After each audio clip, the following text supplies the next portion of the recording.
Kabanata 701. Cultivation. Ang titig ng Thunder the West ay bumagsak sa katawan ni Wang Ping. Na may interes sa kanyang mga mata, dahan-dahan niyang sinabi, ibig sabihin, hindi ka pala tao. Bago pa siya matapos magsalita, nang inig ang katawan ni Wang Ping, at sa sandaling iyon, ang anino sa likod niya ay biglang gumalaw. Nang lumabas ang Celestial Guard puppet, naghagis ito ng isang suntok. Ang suntok na ito ay lumikha ng isang sonic boom. Ang tunog nito ay halos pinalitan ng tunog ng kulog habang tumutok ito ng diretso kay Thunder the West. Pinilig ni Thunder the West ang kanyang mga mata. Nakita niyang may isang puppet na maingat na nakatago sa anino ni Wang Ping, kaya't hindi siya nagulat. Nagbukas siya ng kamay at nagbuo ng isang seal, at lumitaw ang kidlat sa kanyang kamay bago niya ay patama ang kanyang palad sa puppet. Direktang tumama ang Celestial Guard puppet sa kidlat at dumaan ito. Walang pakialam ang puppet sa kidlat, at ang suntok nito ay tumama sa kamay ni Thunder the West. Isang mapanirang puwersa ang gumalaw mula sa kamao ng puppet patungo sa katawan ni Thunder the West. Para itong isang bagyong sumabog, at may mga ugong na tunog mula sa kanyang katawan. Isang malabog na tunog ang umalingaw sa silid habang umatras ng ilang hakbang si Thunder the West, ngunit ang panghihina ng kanyang kamay at ang kidlat ay agad na nawala. Ang kanyang mga mata ay nagliliwanag ng kakaibang liwanag habang tinitingnan ng puppet at tumawa. Top quality puppet. Umatras ang Celestial Guard puppet ng 2 hakbang. Ang mga mata nito ay malamig. Gumagalaw ang kidlat sa kanyang katawan na parang mga ahas na sumasayaw. Habang tumatawa si Thunder the West, humakbang siya pasulong. Sa paglapag ng kanyang paa, ang lahat ng kidlat sa paligid ng bahay ay nagtipon sa kanyang paa at sumunod sa kanyang hakbang ng walang awa habang pinapabagsak niya ang lupa. Parang gumuho ang buong mundo sa sandaling iyon. Ang bahay ay agad na naglaho na parang walang bakas na natira. Kumalat ang kidlat na parang wild, at si Wang Ping ay naruroon sa gitna nito. Mas lalo pang lumamig ang mga mata ng Celestial Guard puppet at muling naghagis ng suntok. Ngunit dahil sa sobrang kidlat, hindi kayang pigilan ng Celestial Guard ang lahat ng ito. Malapit nang kumalat ang kidlat sa katawan ni Wang Ping. Walang pagbabago sa ekspresyon ni Qing Yi. Hinawakan niya ang kamay ni Wang Ping at tinitigan siya ng may kabaitan. Si Wang Ping, sa kabilang banda, ay hindi nagpanik. Para bang kahit na gumuho pa ang bundok Kai, hindi siya kikilos dahil alam niyang tiyak na darating ang kanyang ama. Sa kanyang mga mata, ang kanyang ama ang pinakamalakas na nilalang sa ilalim ng mga bituin. Walang makakatalo sa kanya. Ang kalmado ni Wang Ping ay nakakuha ng atensyon ni Thunder the West. Matapos magmasid ng mabuti, nagulat siya. Parang may napansin siyang isang bagay. Ang mga ripple ng kidlat ay dumaan diretso patungo kay Wang Ping, ngunit sa sandaling lumapit ito, isang sinaunang tinig ang umalingaw sa pagitan ng langit at lupa. Ang tinig na ito ay napakasino, at sa oras na tumama ito, nag-freeze ang lahat ng kidlat na gumagalaw na parang mga dragon. Ang asul na kidlat ay tila may buhay, at ang ilang mga sanga nito ay 3 pulgada lamang ang layo mula kay Wang Ping, ngunit sa sandaling iyon, lahat ng ito ay nagyelo. Isang salita lang ang binitiwan ng tinig tigil. Isang malaking vortex ang lumitaw sa walang hangganan, at isang matandang lalaking may puting buhok ang dahan-daw ang lumabas mula sa vortex. Tumatapak siya sa walang hangganan at dumating sa harap ni Wang Ping. Pagkatapos ay tinuro niya ang kidlat na nagyelo sa harap ni Wang Ping.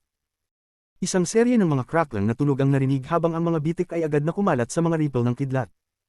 Sa isang iglap, kumalat ito ng mabilis at bumagsak ang mga ripple ng kidlat. Nangyari ito nang napakabilis kaya't napahinga si Thunder the West. Umatras siya ng 2 hakbang at tumingin kay Wang Lin nang may pag-iingat sa kanyang mga mata. Hindi niya nakita ang pagninilay ng taong ito. Nakikita niya ang tao gamit ang kanyang mga mata, ngunit gamit ang kanyang divine sense, ang matandang ito ay parang hindi umiiral. Tinitigan ni Wang Ping ang matandang nasa harap niya at malumanay na nagsabi, "Tatay." Ang tawag na iyon ay naglalaman ng mga dekada ng pananibik. Ang matanda ay si Wang Lin. Ang kanyang dating malabong mata ay naging sobrang malamig. Ang ganitong klaseng titig ay hindi na lumabas sa kanyang mga mata sa mahabang panahon. Dahan-daang nagsalita si Wang Lin, Thunder Celestial Temple Messenger. Ang Celestial Guard puppet ay mabilis na lumipat sa tabi ni Wang Lin at malamig na tinitigan si Thunder the West. Si Thunder the West ay tinitigan si Wang Lin ng may seryosong ekspresyon at tinanong, "Sino ka, Ginoo?" Tiningnan ni Wang Lin ang paligid. Ang malaking kaguluhan at wala namang galaw mula sa mga tao. Malinaw na lahat sila ay nawalan ng malay dahil sa divine sense ng taong ito. Inilabay niya ang kanyang kanang kamay at isang banayad na liwanag ang pumulibot kay Wang Ping at Qing Yi. Sabay na siya ay humakbang at agad kinuha sina Wang Ping at Qing Yi. Sinundan siya ng Celestial Guard. Nagbago ang ekspresyon ni Thunder the West. Bumusangot siya at sumunod din ng isang hakbang. Nagpakita si Wang Lin sa ibabaw ng isang malawak at walang taong kapatagan sa kanlurang bahagi ng planetang Ranyun. Kasama sina Wang Ping at Qing Yi na pinalibutan ng banayad na liwanag. Kasabay nito, kumidlat ng 1,000 talampakan sa harap nila at lumitaw si Thunder the Whist. Sa sandaling lumitaw siya, isang malaking halaga ng kidlat ang lumitaw sa paligid niya. Ang buong kalangitan ay dumilim at mga dagindong ng kidlat ang naririnig mula sa mga ulap. Nakakagulat. Malamig ang boses ni Thunder the Whist habang tinitingnan si Wang Lin at dahan-daang nagsabi, "Wala akong pakialam kung sino ka. Iwan mo ang puppet at makakaligtas pa kayo ng tatlo." Ang mga mata ni Wang Lin ay naging mas malamig at kalmado niyang sinabi, "Kahit napatagilid mo ako, hindi kita patatawarin. Kung ako'y nahuli ng isang hakbang, mamamatay na sana ang anak ko sa iyong kamay. Ang insidenteng ito ay lumagpas sa aking hangganan. Hindi ko alintana kung ano ang iyong pagkakakilanlan, ngayon ay mamamatay ka."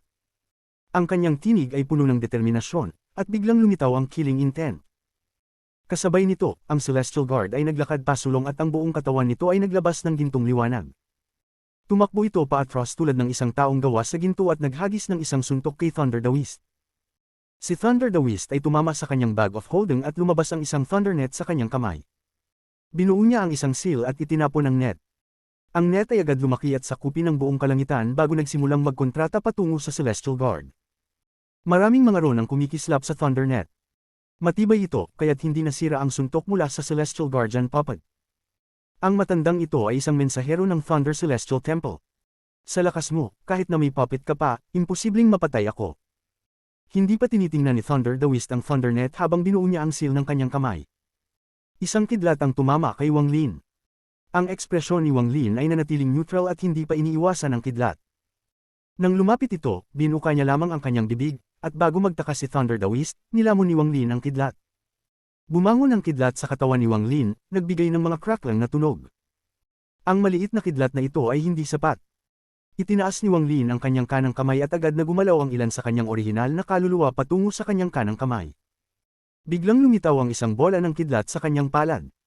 Bagaman ang bola ng kidlat ay kasing laki lamang ng kamao, nagbago ito sa buong madilim na kalangitan at nagpapawild na mga kidlat.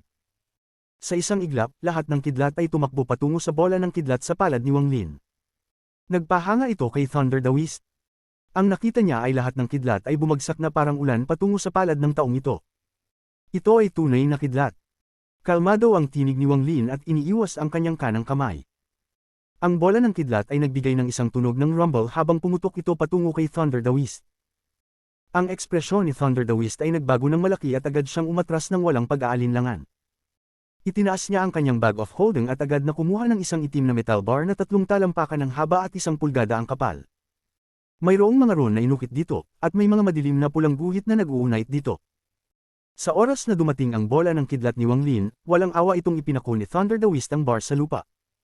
Sabay bumuo ng seal sa kanyang 2 kamay na tumama sa bar.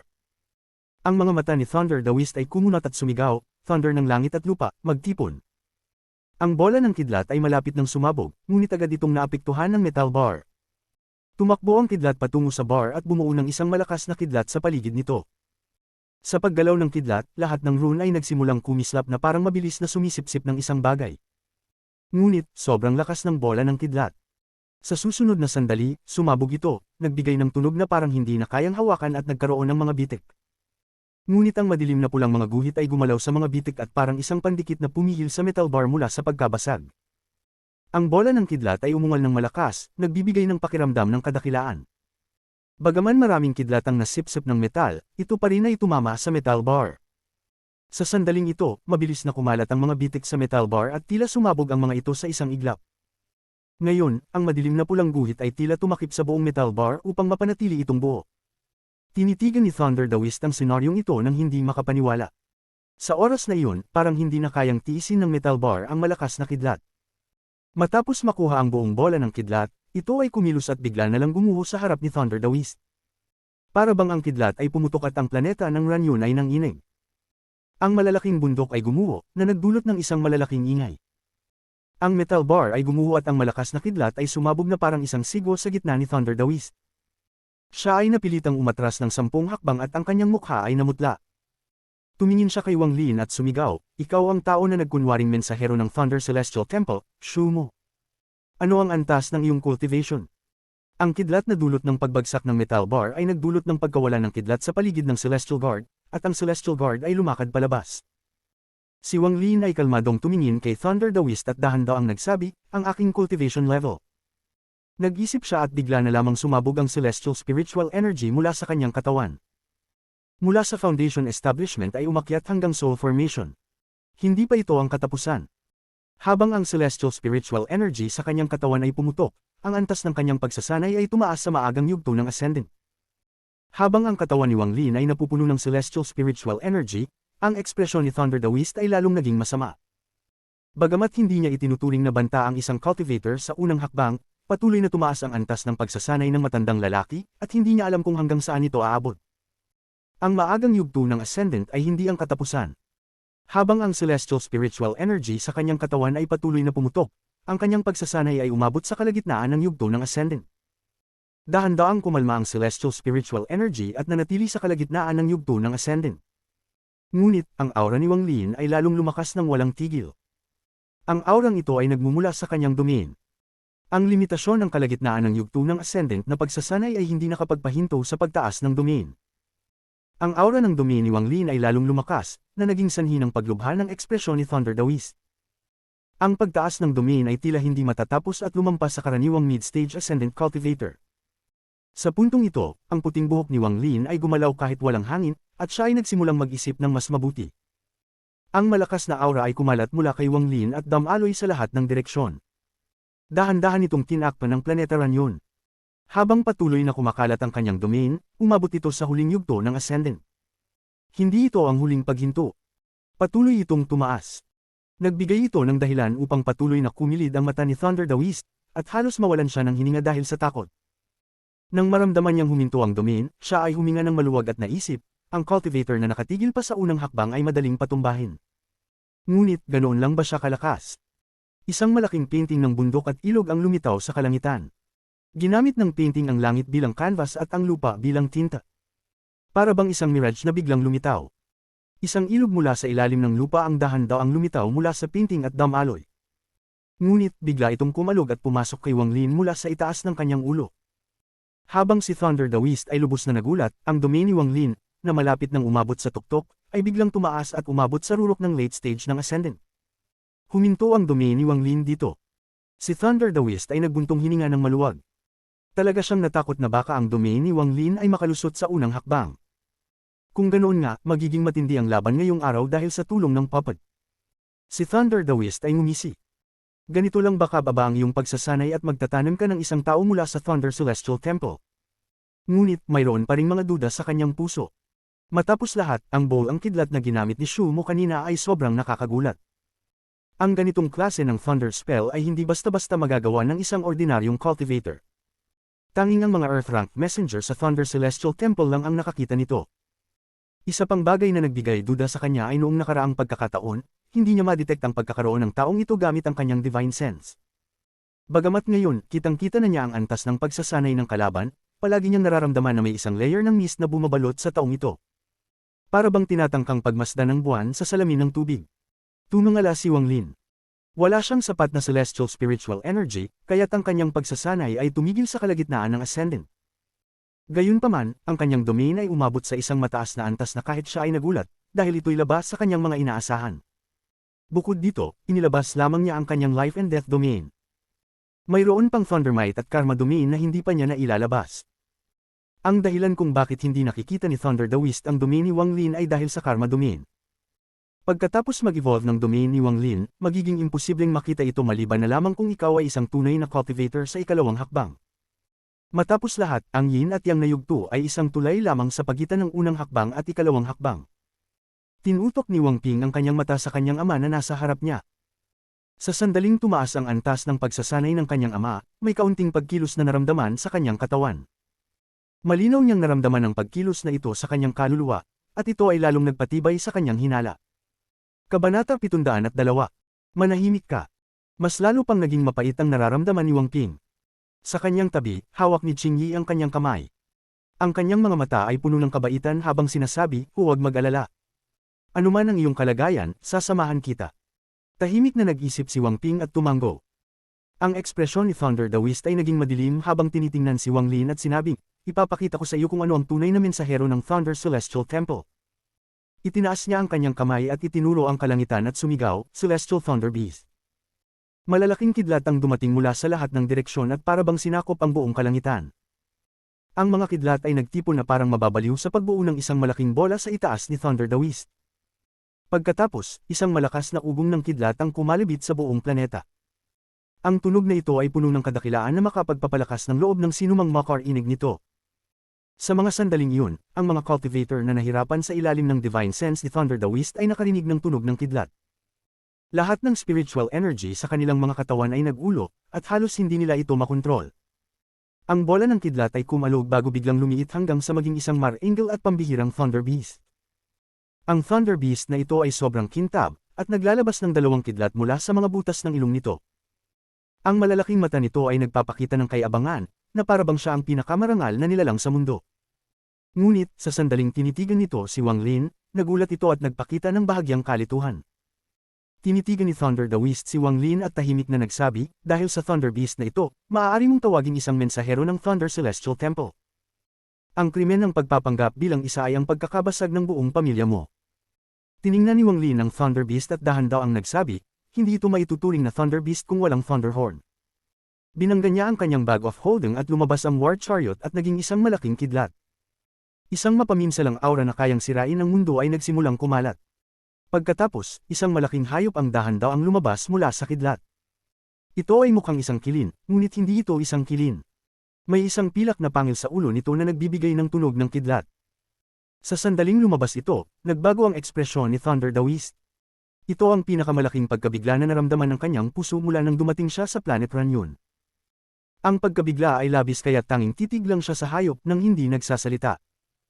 Ang Thunder Beast mula sa Thunder Celestial Temple na nasa itaas niya ay naglabas din ng kidlat mula sa buong katawan nito, at ang apat na paa nito ay kumalabog sa lupa, kaya't nagmukhang napaka-agresibo. Ang hayop na nabuo mula sa War Chariot ay itinaas ang ulo nito at umatungal patungong kalangitan. Ang mga rumbling na kidlat ay dumating mula sa kalangitan at mga kidlat ang bumaba. Hindi ito divine retribution, kundi sanhi ng spell ng hayop.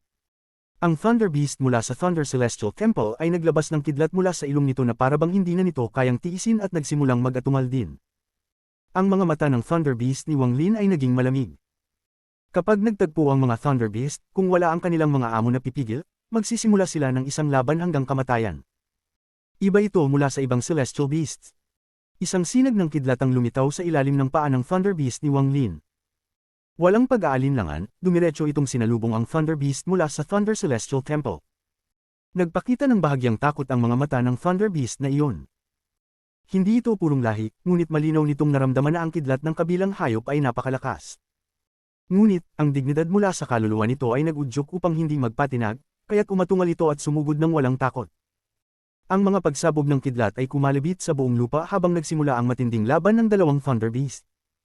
Sa mga sandaling iyon, parang ang buong mundo ay nanginginig at lahat ay dumilim. Ito ay isang Silverhorn Thunder Beast.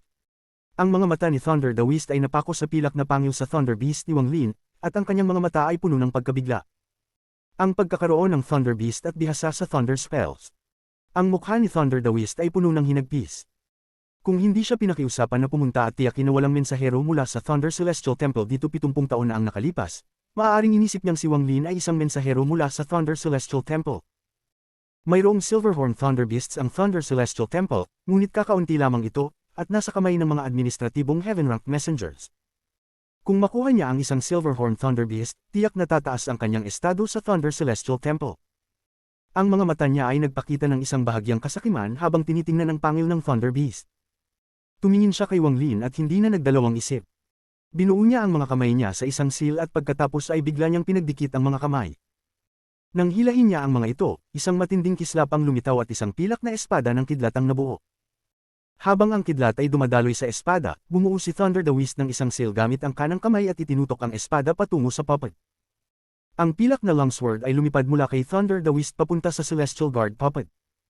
Hanggang sa patumbahin ko ang taong ito, magiging akin ang walang ari na Thunder Beast na ito. Matapos ihagis ni Thunder the Beast ang flying sword, sumugod siya. Binuksan ang mga kamay at sumigaw, Thunder Celestial Realm Retribution. Isang sinag ng purpurang kidlat ang biglang lumitaw sa kanyang kamay at naging isang lambat. Nagbigay ito ng malakas na ugong habang lumilipad patungo kay Wang Lin. Ang ekspresyon ni Wang Lin ay nanatiling kalmado, ngunit ang mga mata niya ay kumunat ng bahagya. Karapat-dapat si Thunder Daoist na maging isang illusory yin cultivator.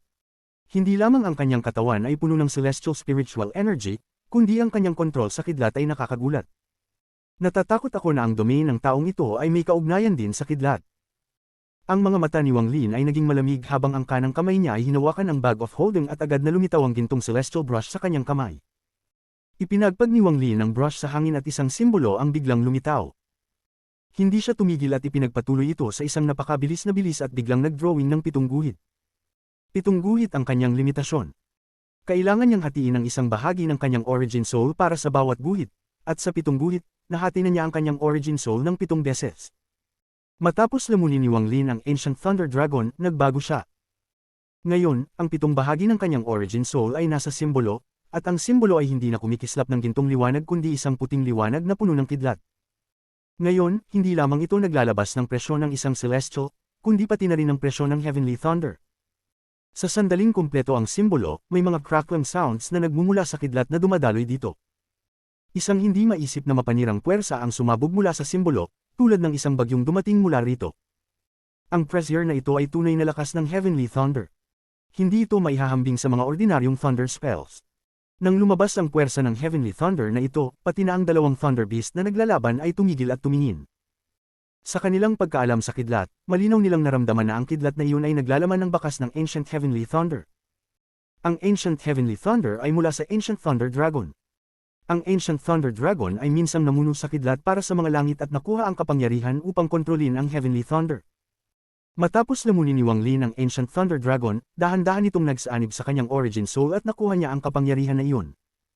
Maaari pang sabihin ang kidlat mula sa origin soul ni Wang Lin ay mas mataas kaysa sa lahat ng kidlat sa buong mundo. Kung ginamit ni Thunder Daoist ang ibang spells, magiging maayos siya, ngunit kung haharapin niya si Wang Lin gamit ang Thunder spells, wala na siyang pagkakataon para manalo. Kahit na mas mataas ang kanyang cultivation level, hindi pa ito sapat. Kailangan niyang maging nasa tunay na ikalawang hakbang upang manalo. Si Wang Lin ay may ganap na kalamangan pagdating sa kidlat, at wala ng kidlat spell sa mundo na makakasugat sa kanya. Sa ibang salita, si Wang Lin ay isang buhay na Thunder Dragon. Matapos iguhit ang 7 guhit ng simbolo, dahan-daang tinapik ng brush ang simbolo at lumipad patungo kay Thunder Daoist. Ang ekspresyon ni Thunder Daoist ay naging madilim. Kinagat niya ang kanyang mga ngipin at itinutok ang kidlat mula sa kanyang palad upang salubungin ang simbolo. Boom! Ang simbolo ay gumuho, bitbit ang walang katapusang lakas kasama ang 7 bahagi ng origin soul ni Wang Lin, at agad na ipinasok ito kay Thunder Daoist. Agad na naglaho ang purpurang kidlat sa kanyang kamay at dumura siya ng maraming dugo bago magtago ng mabilis. Boom, boom, boom, boom. Bawat pagsabog ay isang bahagi ng origin soul na umaabot sa katawan ni Thunder Daoist. Patuloy siyang dumura ng dugo habang patuloy na umatras. Nang matapos ang huling bahagi ng origin soul, ang mukha ni Thunder Daoist ay naging mapatla at umabot siya sa 1,000 talampakan ng layo. Ang pagkagulat sa kanyang mga mata ay matindi. Ito ang unang pagkakataon sa kanyang buhay na tinalo siya ng isang thunder spell. Nagkaroon pa siya ng pakiramdam na kung ikukumpara sa kanyang kalaban, si Shumo ang tunay na mensahero ng Thunder Celestial Realm at siya ang peke. Ang pagkalito na ito ay nagbigay sa kanya ng malalim na paghinga at ang mga mata niya ay naging mas madilim. Si Wang Lin ay napabuntong hininga sa loob ng kanyang puso. Ang Thunder Daoist ay talagang isang illusory yin cultivator. Matapos tamaan ng simbolo, siya ay nasaktan lamang at hindi apektado ang kanyang core. Masyado malakas ang celestial spiritual energy ng kalaban, at may mga bakas ng origin energy na halong-halo. Nang pumasok ang kidlat sa katawan ni Thunder Daoist, ito ay patuloy na natutunaw ng lakas na ito. Napakapalakas mo. Siguro, nag-seclusion ka sa Planet Runyon upang pag-aralan ang iyong domain. Kung bibigyan ka pa ng 100 taon, baka maging mas malakas ka pa sa akin. Kung pareho ang level ng cultivation natin, tiyak na mamamatay ako, ngunit sa kasamaang palad, ang iyong cultivation ay tumigil sa unang hakbang. Malalim na huminga si Thunder Daoist at agad gumaling ang lahat ng kanyang mga sugat. Gayunpaman, malinaw na naramdaman ni Wang Lin na tila may kaunting kakulangan sa world origin energy sa katawan ng kalaban. Sinabi ni Thunder Daoist nang may mabigat na tono, itatanong ko ulit, ibigay mo ang Silverhorn Thunder Beast at ang puppet at palalayain kita. Kung hindi, siguradong mamamatay ka ngayon. Ang spell na ginamit ko ay isang normal na spell lamang, pero kung magpapatuloy ka sa pagiging matigas ang ulo, gagamitin ko ang isang origin energy spell na exclusive para sa mga second step cultivators. Hindi mo kayang labanan. Ang ekspresyon ni Wang Lin ay kalmado habang ang kanyang kanang kamay ay hinawakan ng bag of holding at isang malaking espada ang lumitaw sa kanyang mga kamay. Kalmado niyang sinabi, sige, atakihin mo. Hayaan mong maranasan ko ang origin energy spell ng isang illusory cultivator. Maging ang ninuno ng pamilya Huan, si Chen Qizi, o si Thunder Daoist, napansin ni Wang Lin ang isang bagay na magkakapareho sa kanilang tatlo, at iyon ay ang origin energy. Malinaw na ang origin energy na ito ang susi ng mga second step cultivators. Ang labanan na ito ay maaaring ituring na unang pagkakataon ni Wang Lin na personal na makipaglaban sa isang illusory cultivator. Ang malakas na kakayahan sa pagpapagaling ng isang illusory cultivator ay nagbigay ng lungkot sa puso ni Wang Lin. Ang tingin ni Thunder Daoist ay lumampas kay Wang Lin at tumutok kay Wang Ping at Qing Yi. Ang mga mata niya ay nagbigay ng isang misteryosong liwanag at dahan-daw ang sinabi, ibinigay mo ang pag-unawa sa iyong domain para sa isang patay na tao. Labis akong naguluhan dito. Biglang tumingin si Wang Lin pataas, ipinakita ang mga mata niyang namumula. Itinaas niya ang espada sa kanyang kamay at malamig na sinabi, tumahimik ka. Kabanata 703. Spell ng ikalawang hakbang. Lumiwanag ang mga mata ni Thunder Daoist. Sa unang pagkakataon ay gumamit siya ng spell sa kanyang mga mata upang tingnan si Wang Ping. Sa ilalim ng titig na iyon, naramdaman ni Wang Ping na malamig ang kanyang katawan. Para bang walang anumang lihim ang kanyang katawan at buong-buo itong nakita ng kabilang partido. Naabot na ng kapangyarihan ni Wang Lin ang hangganan ni Thunder Daoist. Maliban na lamang kung ito ay ang kanyang huling hakbang, ayaw niyang gumamit ng origin energy spell dahil ang origin energy ay napakakonti. Sa antas ng kanyang cultivation, maliban na lamang kung ito ay isang labanan sa buhay at kamatayan, ayaw niyang gumamit ng origin energy spell. Sa huli, mas marami siyang gagamitin na spell, mas matagal siyang mananatili sa illusory stage. Kung hindi siya makakalampas pagkatapos ng 1,000 taon, titigil na ang kanyang cultivation. Mayroon na lamang siyang halos 300 taon, kaya hindi siya basta-basta gagamit ng mga origin energy spell. Ang pinaka-kinakatakutan niya ay ang kidlat ni Wang Lin. Napagtanto ni Thunder Daoist na ang kidlat ay may kinalaman sa domain ng taong ito. Kung maaring basagin niya ang domain ng taong ito, baka manalo siya ng hindi gumagamit ng origin spell. Hayaan mong makita ko ulit. Kaya pala ito ay isang galit na kaluluwa. Akala ko may problema, paano ba naman makakalaban ng isang mortal sa aking divine sense? Una akala ko ito ay ang puppet, ngunit mukhang nagkamali ako, tumawa si Thunder Daoist, at may halong sama ng loob ang kanyang mga salita. Ngunit kumsoo ang kanyang mga mata at tumigil siya sa pagsasalita. Ang tingin niya kay Wang Ping ay nagpakita ng isang malakas na takot. Ito ay sword energy. Ang sword energy na ito ay sobrang nakakatakot. Habol ng hininga ni Thunder Daoist at agad na umatras na parang namamasa ang kanyang anid. Ang spell na ginamit kanya kanina ay nagpapakita sa kanya ng dalawang sinag ng sword energy sa loob ng katawan ni Wang Ping. Baliw. Ang taong ito ay isang baliw. Ginamit pa niya ang ganitong uri ng sword energy upang makabuo ng laman para sa isang kaluluwang pira-piraso lamang. Hindi ko kayang makipaglaban ngayon. Kailangan kong umatras agad. Nanginginig ang katawan ni Thunder Daoist at walang pag-aalinlangan ay agad siyang umatras patungo sa Thunder Beast. Ang dalawang strand ng sword energy sa katawan ni Wang Ping ay tunay na nakatakot sa kanya. Tahimik na nagmuni-muni si Wang Ping habang tinititigan ang likod ng kanyang ama, at hindi siya nagsalita ng matagal. Ang mga mata ni Wang Lin ay namumula habang tinitingnan niya si Thunder Daoist na nagtatangkang tumakas. Kung hindi dahil sa hindi nakapaloob sa kanyang katawan ng mga sword energy ng Ling Tianhao, ilalabas na sana niya ang mga iyon upang patayin ang taong ito. Sa puntong iyon, nang walang anumang pag-aalinlangan, inihampas niya ang kanyang kamay at pinutol. Isang bahagi ng origin energy na sumanib sa kanyang origin soul ay pumasok sa espada. Habang umaatras si Thunder Daoist, nagbago muli ang kanyang ekspresyon. Nararamdaman niya ang isang nakakatakot na aura na bumaba mula sa langit. Origin energy spell. Paano mo nagamit ang origin energy spell? Habang nagbago ang ekspresyon ni Thunder Daoist, naramdaman niya ang isang krisis sa buhay at kamatayan. Mahina si Thunder Daoist kumpara sa ninuno ng pamilya Huan. Sa katunayan, ang kultibasyon ng ninuno ng pamilya Huan ay nasa unang bahagi ng Nirvana Scryer. Bagamat bumagsak ang kanyang kultibasyon, siya pa rin ay mas malakas kaysa sa karaniwang yin at yang cultivator. Dahil sa pakiramdam ng krisis, itinutok niya ang kanyang daliri sa pagitan ng kanyang mga kilay at naglabas ng puting liwanag mula sa kanyang mga mata. Ang puting liwanag ay malumanay, at naglalaman ito ng isang bahagi ng World Origin Energy. Sa isang iglap, isang bahagi ng origin energy ang lumabas mula sa katawan ni Thunder Daoist at umabot mula sa ibabaw ng kanyang ulo. Sa puntong iyon, ang buong planeta ay yumanig at isang mahina at mahirap matukoy na aura ang pumuno sa buong mundo. Ang mukha ni Thunder Daoist ay mapatla. Malinaw na ang paggamit ng Origin Energy Spell ay isang malaking pasanin para sa kanya. Sumigaw si Thunder the Beast, Origin Energy Thunder Furnace. Ang mas maraming Origin Energy ay lumabas mula sa kanyang ulo at pagkatapos ay nagbago ang mundo. Ito ay isang tunay na pagbabago at hindi lamang isang ilusyon. Ang langit ay dahan-daang bumaba at lahat ng bagay ay nagsimulang lumubog. Ang lupa ay nagsimulang tumaas. May mga kaluskos na tunog habang ang lupa sa ilalim ni Thunder the Beast ay patuloy na nanginginig. Ang pagbabago ng langit at lupa ay kumpleto sa isang iglap. Sa puntong iyon, wala ng langit o lupa, tanging isang napakalaking, asol na hurno na lamang. Ang langit at lupa ay naging isang napakalaking hurno. Ang langit ay ang takip habang ang lupa ay ang katawan. Ito ay isang Origin Energy Spell. Sa puntong iyon, ang Thunder Beast mula sa Thunder Celestial Temple ay umatungal. Pinipilit nitong hilahin ang sugatang katawan nito, naging kidlat at tumama sa hurno. Agad na nagsimulang magpakita ang mga ukit sa hurno na dati ay blanca lamang. Ito ay mga ukit ng Thunder Beast. Shumo, ito ang Origin Energy Spell ng matandang ito. Tingnan natin kung sino sa atin ang mabubuhay. Ang mundo ay naging isang hurno, at sa puntong iyon, ang boses ni Thunder the Beast ay parang tinig ng kalangitan. Ang mga kulog ng kidlat ay umabot sa loob ng napakalaking hurno at ang hindi mabilang na mga kidlat ay lumitaw sa bawat sulok ng walang hanggan mundo. Ang hurno na nabuo ng mundo ay parang oven, at sinimulan nitong i-refine ang lahat ng bagay sa loob habang higit pang mga kidlat ang patuloy na bumaba. Ang espada sa kamay ni Wang Lin ay basta na lang bumagsak.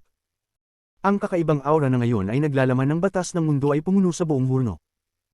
Ang kanyang pinutol ay hindi isang material na bagay kundi ang batas ng mundong ito.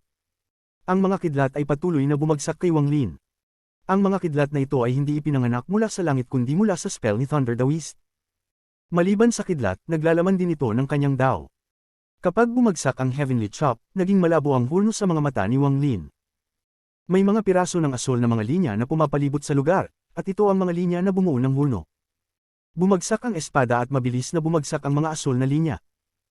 Narinig ang mahinang daing ni Thunder the Beast mula sa mundo, at sabay-sabay na lumabas pa ang higit pang Origin Energy mula sa kanyang katawan upang panatilihin ang kabuuan ng hurno.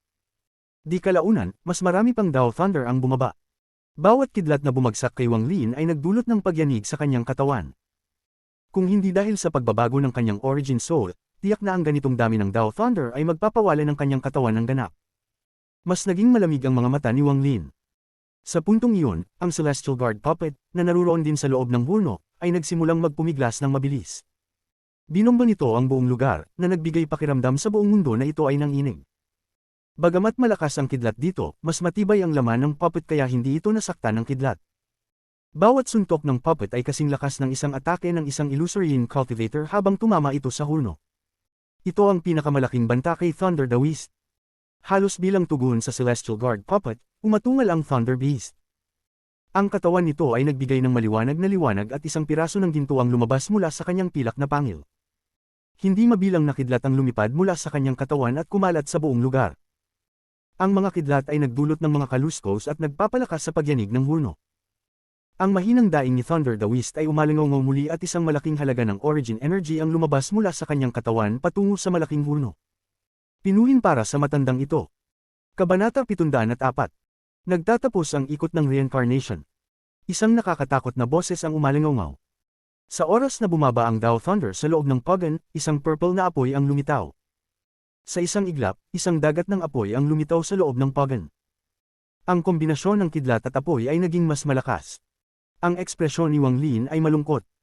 Ang energy ng pinagmulan sa kanyang katawan ay hindi kayang ihambing sa matandang lalaki, kaya't hindi niya naipakita ang buong lakas ng Heavenly Chop. Tulad ng sinabi ng ninuno ng pamilya Huan, kung nasa ikalawang hakbang si Wang Lin, o kahit nasa yin at yang na antas, ang lakas ng kanyang Heavenly Chop ay tataas ng malaki. Ang kanyang mga mata ay kumislap at inilagay niya ang Celestial Sword at tinitigan ng Thunder Beast. Kinagat ni Wang Lin ang dulo ng kanyang daliri at ginamit ang kanyang dugo upang iguhit ang isang komplikadong simbolo. Ang simbolong ito ay puno ng panahon, parang ito ay matagal nang umiiral. Nang lumitaw ang simbolo, nagulat ang Thunder Beast at tumingin ito kay Wang Lin. Ikatalong seal, buksan. Iniangat ni Wang Lin ang kanyang kamay at ang simbolo ay tumchuan sa lahat ng kidlat at pagkatapos ay ini-imprint sa noo ng Thunder Beast. Ang katawan ng Thunder Beast ay nanginginig, ang mukha nito ay nagpakita ng sakit, at pagkatapos ay naglabas ito ng isang nakakagulat na dagandong. Habang ang katawan nito ay nanginginig, isang hilera ng mga tinek ang tumubo mula sa likod nito. Ang mga mabagsik na tinek ay kumikislap ng malamig na liwanag, at matinding kidlat ang dumadaan sa pagitan nila. Isang nakakatakot na aura ang biglang lumitaw sa loob ng Pogon. Ang aurang ito ay naglalaman ng isang makapangyarihang lakas. Kung naglakas loob itong magtangkang labanan ng langit, wala nang pangangailangan ng spell ng pinagmulan ng enerhiya. Ang katawan ng Thunder Beast ay biglang lumaki ng ilang beses. Ang pilak na kidlat na kumakalat sa katawan ng Thunder Beast ay naging itim. Ang itim na kidlat ay nagdala ng isang nakasisira na aura habang bigla itong sumabog mula sa katawan ng Thunder Beast. Naglabas ang halimaw ng isa pang dagindong, pagkatapos ay lumipad ito pataas at naglabas ng isang komplikadong wika ng hayop mula sa bibig nito. Ito ay nagpapatakbo sa Thunder Beast mula sa Thunder Celestial Temple na nagsimulang manginig. Lumabas ito mula sa Pogon at humiga sa lupa bilang pagpapakumbaba, hindi na naglalakas loob na tumingin. Dati, naramdaman nitong ang ibang Thunder Beast ay kaunti lang ang mas malakas kaysa sa sarili nito, ngunit ang kanyang pride ay nagbigay lakas upang makipaglaban. Ngunit ngayon, isang malalim na takot ang sumabog mula sa kaluluwa nito. Ang ibang Thunder Beast ay biglang nagbago at naging ninuno nito, at hindi nito kayang labanan iyon. Matapos ang paglabas ng ikatlong seal, ang katawan ng Thunder Beast ay natakpan ng kidlat. Sa puntong ito, ang dami ng kidlat ay umabot sa pinakamataas na antas at ang itim na kidlat ay nagsimulang kumalat. Isang itim na bagyong kidlat ang mabilis na lumawak. Sa puntong ito, ang katawan ng Celestial Guard ay nagsimulang maglabas ng gintong liwanag. Ang gintong liwanag ay dahan-daw ang naging pula at pagkatapos ay kahel, at ang lakas na taglay nito ay naging mas malakas. Boom! Ang bagyong kidlat ay tumakip sa buong Pogon at biglang maraming bitik ang lumitaw, at ang mga bitik na ito ay patuloy na pinalalaki. Boom! Ang suntok ng Celestial Guard ay tumama sa Pogon na nagdulot pa ng mas maraming bitik na lumitaw. Ang malakas na puwersa ay kumalat sa buong lugar, at ang energy ng pinagmula ni Thunder the Beast ay damaloy papasok sa Pogon ng mabilis. Wala na siyang oras para makaramdam ng sakit dahil sa paggamit ng energy ng pinagmulan, dahil ito na ang pinakamahirap na laban na naranasan niya mula nang maging mensahero siya ng Thunder Celestial Temple. Isang laban ng buhay at kamatayan. Ngunit ang bilis ng pagpasok ng kanyang energy ng pinagmulan sa Pogon ay hindi kayang pantayan ang pinagsamang lakas ng Thunder Beast matapos mailabas ang ikatlong seal at ng Celestial Guard puppet. Sa sandaling ito ng krisis, ang mga mata ni Wang Lin ay naging malamig. Hindi niya kinuha ang malaking espada, kundi itinuro ang kanyang daliri at walang kaluluhang pinabagsak. Heavenly Chop.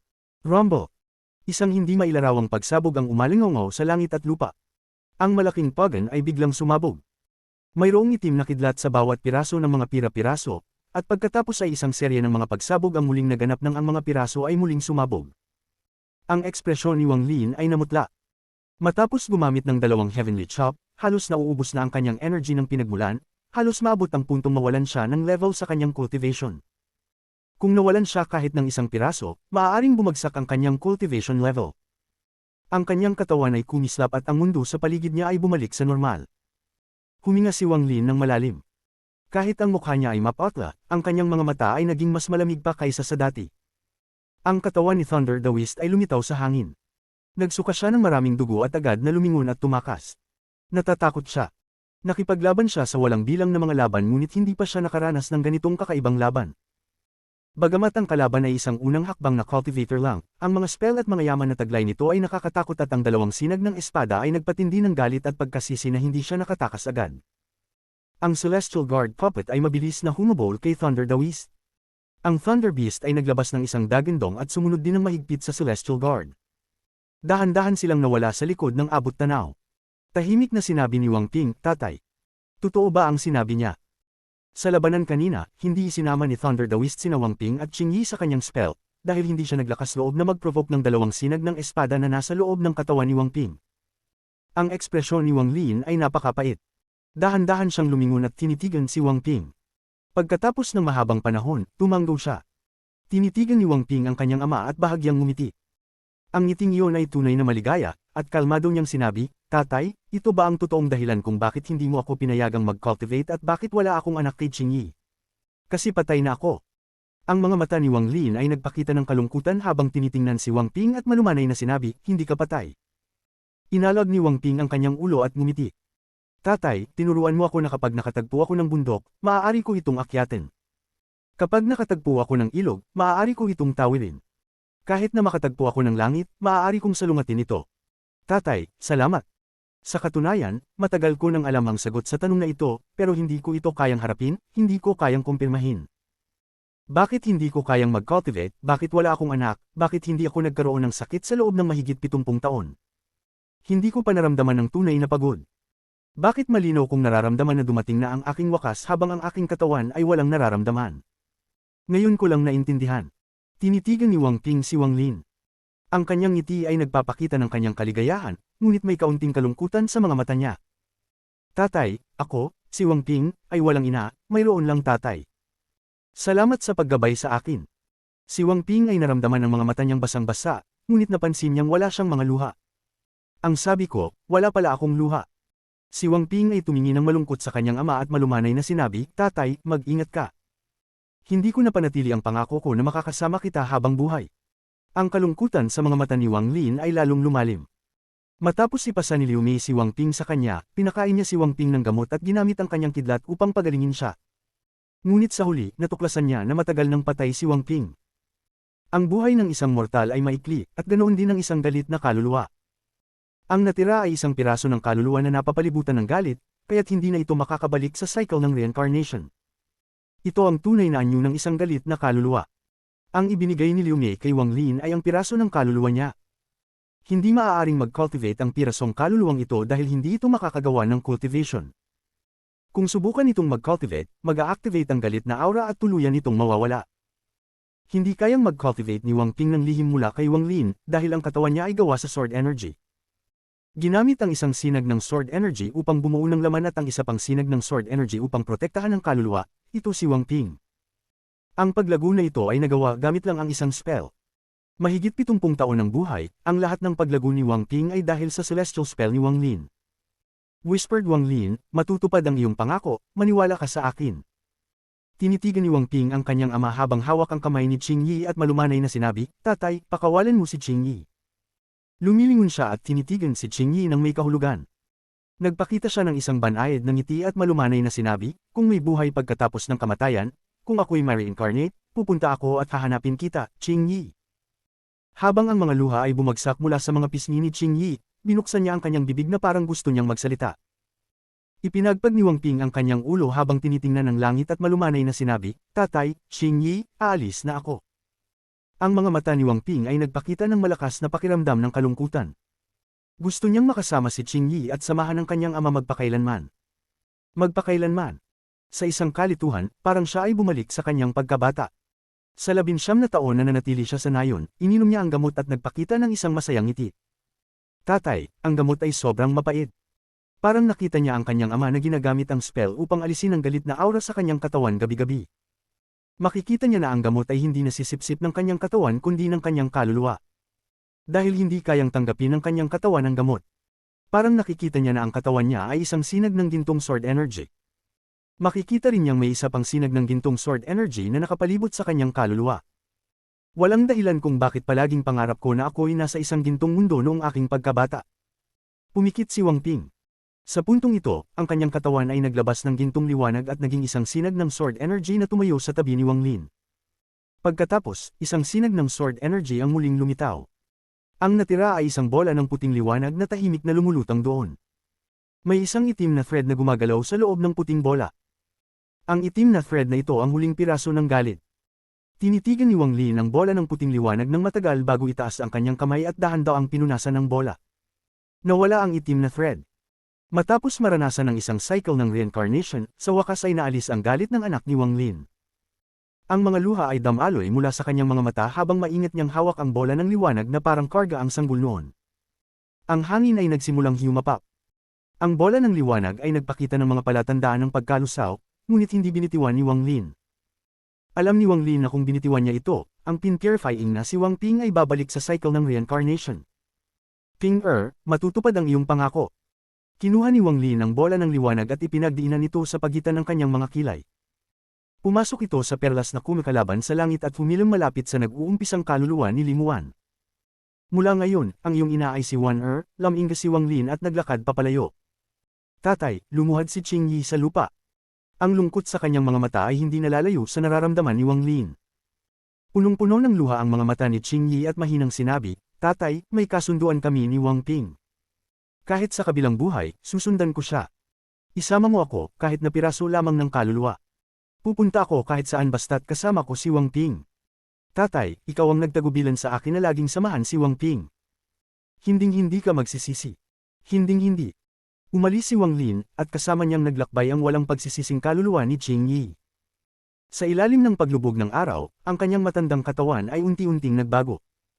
Ang kanyang buhok na dating kulay abo ay naging itim. Ang kanyang bahagyang nakayukong katawan ay unti-unting tumuwid. Ang Wang Lin mula 70 taon na ang nakalipas ay dahan-daang lumakad patungo sa walang hanggan. Natapos ang isang siklo ng muling pagsilang. Kabanata 705. Pangalawang Celestial Guard. Hindi kalayuan, ang Thunder Beast ay nakahiga pa rin sa lupa, at ang katawan nito ay nanginginig ng hindi sinasadya. Nang makita nitong mawala ang anyo ni Wang Lin sa kawalan, nagatubili ito bago sumunod kay Wang Lin. Sa kawalan, ang itim na buhok ni Wang Lin ay gumalaw kahit walang hangin. Walang saya o kalungkutan sa kanyang mga mata. Para bang nakita na niya ang lahat ng bagay sa mundong ito. Hindi lang si Wang Ping ang nakaranas ng siklo ng muling pagsilang, pati si Wang Lin ay dumaan din dito. Ang kanyang pagsasanay ay lumampas na sa maagang yugto ng Ascendant at umabot na sa kalagitnaan ng Ascendant. Ang kanyang domain ay lumampas din sa huling yugto ng Ascendant sa loob ng siklo ng muling pagsilang na ito. Sa sapat na bilang ng Celestial Jades, tiwala si Wang Lin na magiging isang tunay na makapangyarihang Ascendant sa huling yugto. Pagdating sa mga yin at yang na tagapagsanay, bagaman kaya kung talunin ang mga illusory yin na tagapagsanay, ang mga laban ay magiging sobrang hirap, at ang bawat laban ay mag-aaksaya ng mahalagang origin energy. Sa ngayon, ang aking origin energy ay umabot na sa pinakamababang limitasyon, kaya wala nang natirang kahit kaunting magagamit. Tungkol sa mga corporeal yang na tagapagsanay, wala akong laban. Kung makatagpo ako ng isa, kailangan ko agad tumakas. Nagsimulang mag-isip si Wang Lin. Ang pagkakaiba ng unang hakbang at pangalawang hakbang ay talagang malaki, isang agwat na hindi madaling malampasan. Kahit na umabot ang aking pagsasanay sa huling yugto ng Ascendant, kung wala akong origin energy, wala akong laban sa mga yin at yang na tagapagsanay. Pero paano ko makukuha ang origin energy? Naglakad si Wang Lin patungo sa kawalan at mabilis na dumaan sa atmosfera, pumaubos papunta sa mga bituin patungo sa lugar kung saan pumunta ang Celestial Puppet at Thunder Beast. Sa likod niya, ang Thunder Beast mula sa Thunder Celestial Temple ay sumunod pa rin, ngunit may distansya. Ang pinakamahalagang bagay ngayon ay makakuha ng sapat na Celestial Jades at pagkatapos ay maghanap ng paraan upang dagdagan ang aking origin energy. Nagningning ang mga mata ni Wang Lin at nagpakita ng isang matibay na tingin. Sa kalagitnaan ng mga bituin, tinapik ni Wang Lin ang kanyang bag ng pag-iimbak at agad na lumipad ang Star Compass. Umupo siya sa pilak na liwanag at lumipad sa kalawakan ng mga bituin. Napalakas ang Thunder Beast sa likod niya, pagkatapos ay naging kidlat at mabilis na sinundan si Wang Lin. Alam na ni Wang Lin na sinusundan siya ng Thunder Beast. Naglakbay siya ng buong bilis patungo sa lugar ng Celestial Guard. Ang pilak na liwanag ay dumaan sa kalawakan, lumilipad sa mga bituin tulad ng isang bahaghari. Hindi nagtagal, naging malamig ang mga mata ni Wang Lin at narinig niya ang tunog ng pagsabog. Hindi kalayuan, ang Thunder Daoist ay nasa isang napakasamang kalagayan. Hawak niya ang isang kidlat habang nakikipaglaban sa Celestial Puppet, ngunit patuloy siyang itinutulak pabalik. Sa tabi niya, ang Thunder Beast na may 3 seal na pinalaya ay umatungal at nagmamadaling sumugod, ang mga pangil nito ay nagpapalabas ng malalakas na kidlat. Dahil dito, kinailangan mag-iwas ni Thunder Daoist sa bawat pagkakataon, na nagdulot ng pagpaputla sa kanyang mukha at paglitaw ng kaunting pag-asa. Nakita ni Thunder Daoist ang pilak na liwanag na papalapit mula sa malayo, at nang mapansin niyang si Wang Lin ito, mas lalo pang tumindi ang pagkatalo sa kanyang mga mata. Ginamit na niya ang karamihan ng origin energy sa kanyang katawan, at kung gagamit pa siya ng anumang energy, babagsak ang kanyang cultivation level at hindi na siya makararating sa corporeal yang stage. Bukod pa rito, natatakot siya, lalo na sa 2 sinag ng sword energy. Malamig ang mga mata ni Wang Lin. Kailangan niyang patayin ang Thunder Daoist na ito. Ang taong ito ay isang mensahero ng Thunder Celestial Temple. Kung hindi siya papatayin at makakaligtas, magdudulot siya ng walang katapusang problema sa hinaharap.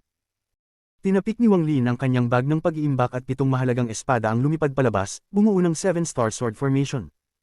Ang mga espada ay humihip patungo kay Thunder Daoist. Ang Celestial Guard Puppet ay nagbigay ng orange na liwanag habang tinamaan ng Thunder Daoist ng isang malupit na suntok, na nagpatulak sa kanya pabalik. Ang pangil ng Thunder Beast sa likod niya ay nagbigay ng kaluskos, at pagkatapos ay isang kidlat ang dumaan ng diretso sa likod ni Thunder Daoist. Ang ekspresyon ni Thunder Daoist ay nagumbok at nagbago. Sa daan patungong dito, ang halimaw at ang puppet ay patuloy na umatake sa kanya, kaya hindi niya magawang tumakas ng buo. Gayun din, kahit na kaya niyang maglakbay sa kalawakan ng wala ang Thunder Beast, mas mabagal ang kanyang bilis. Sa puntong ito, dumating ang 7-star sword formation at pinalibutan si Thunder the Beast. Habang ang sword energy ay tumama sa kanyang katawan, kinuha ni Thunder the Beast ang isang jade at binasag ito. Nang mabasag, ang kidlat ay pumutok sa paligid niya, bumuo ng isang barrier. Sinaksak ng 7-star sword formation ang barrier, na nagdulot ng isang serye ng mga pagsabog. Ang Thunder Barrier ay niyugyug ng malakas. Sa loob nito, tumitig si Thunder the Beast kay Wang Lin at nagmamadali siyang nagsabi, "Fellow Cultivator Shu, ako'y naging padalos-dalos sa bagay na ito, pero bakit mo pa akong pinipilit ng ganito? Ako ay miyembro ng Thunder Celestial Temple, kaya kung papatayin mo ako, magiging mahirap para sa iyo sa All Heaven Star System. Kung hindi kita papatayin, magiging mahirap pa rin akong gumalaw sa All Heaven Star System." Sagot ni Wang Lin sa malamig na tinig. Pagkatapos ay tinapik niya ang kanyang bag, at ang 1 billion soul flag ay lumitaw. Ang bandila na may lapad na 30 talampakan ay nagbigay ng mga sigaw ng mga kaluluwa na kayang magpatalon sa orihinal na kaluluwa. Isang pag-ikot, lumabas ang lahat ng mga soul fragments. Kasama na dito, hindi lang mga soul transformation fragments, kundi pati na ang ilang ascendant soul fragments. Matapos bumalik ang ika-4 na kaluluwa, bagaman hindi pa umaabot ang bilang ng ordinaryong soul fragments sa 1 bilyon, ang kapangyarihan ng bandila ay mas malakas kaysa noong nasa planetang Suzaku. Sa wakas, dumating na ang mga soul fragments mula sa mga makapangyarihang tagapagsanay. Daan-daang soul fragments ang lumabas at pinalibutan ang lugar. Pagkatapos, ang mga makapangyarihang soul fragments ay nagsanib at naging 3 ultimate primary souls. Ang unang primary soul ay isang malaking itim na kilin. Ang mga mata nito ay kumikislap ng malamig at matalim. Ang pangalawang primary soul ay isang 30 talampakang itim na higanti. Ang katawan nito ay naglalabas ng masaganang soul energy at isang aura na kayang magyugyug ng orihinal na kaluluwa ng iba. Ang pangatlong primary soul ay isang maliit na itim na karayom. Halos hindi ito nakikita. Kahit na gamitin ng divine sense, mahirap mapansin ang pag-iral nito. Ang pangunahing katawan nito ay ang pinakamisteryosong ika-4 na kaluluwa. Ang 3 ultimate primary souls ay pinagsama ang lahat ng soul fragments sa loob ng bandila. Ito ang pinakamakapangyarihang spell na kayang gamitin ni Wang Lin sa ngayon gamit ang 1 billion soul flag. Sumigaw si Wang Lin, pumatay. Agad na nagsimulang sumugod ang 3 ultimate primary souls at inatake ang Thunder Barrier kasama ang Celestial Guard Puppet, ang Thunder Beast, at ang 7-star sword formation.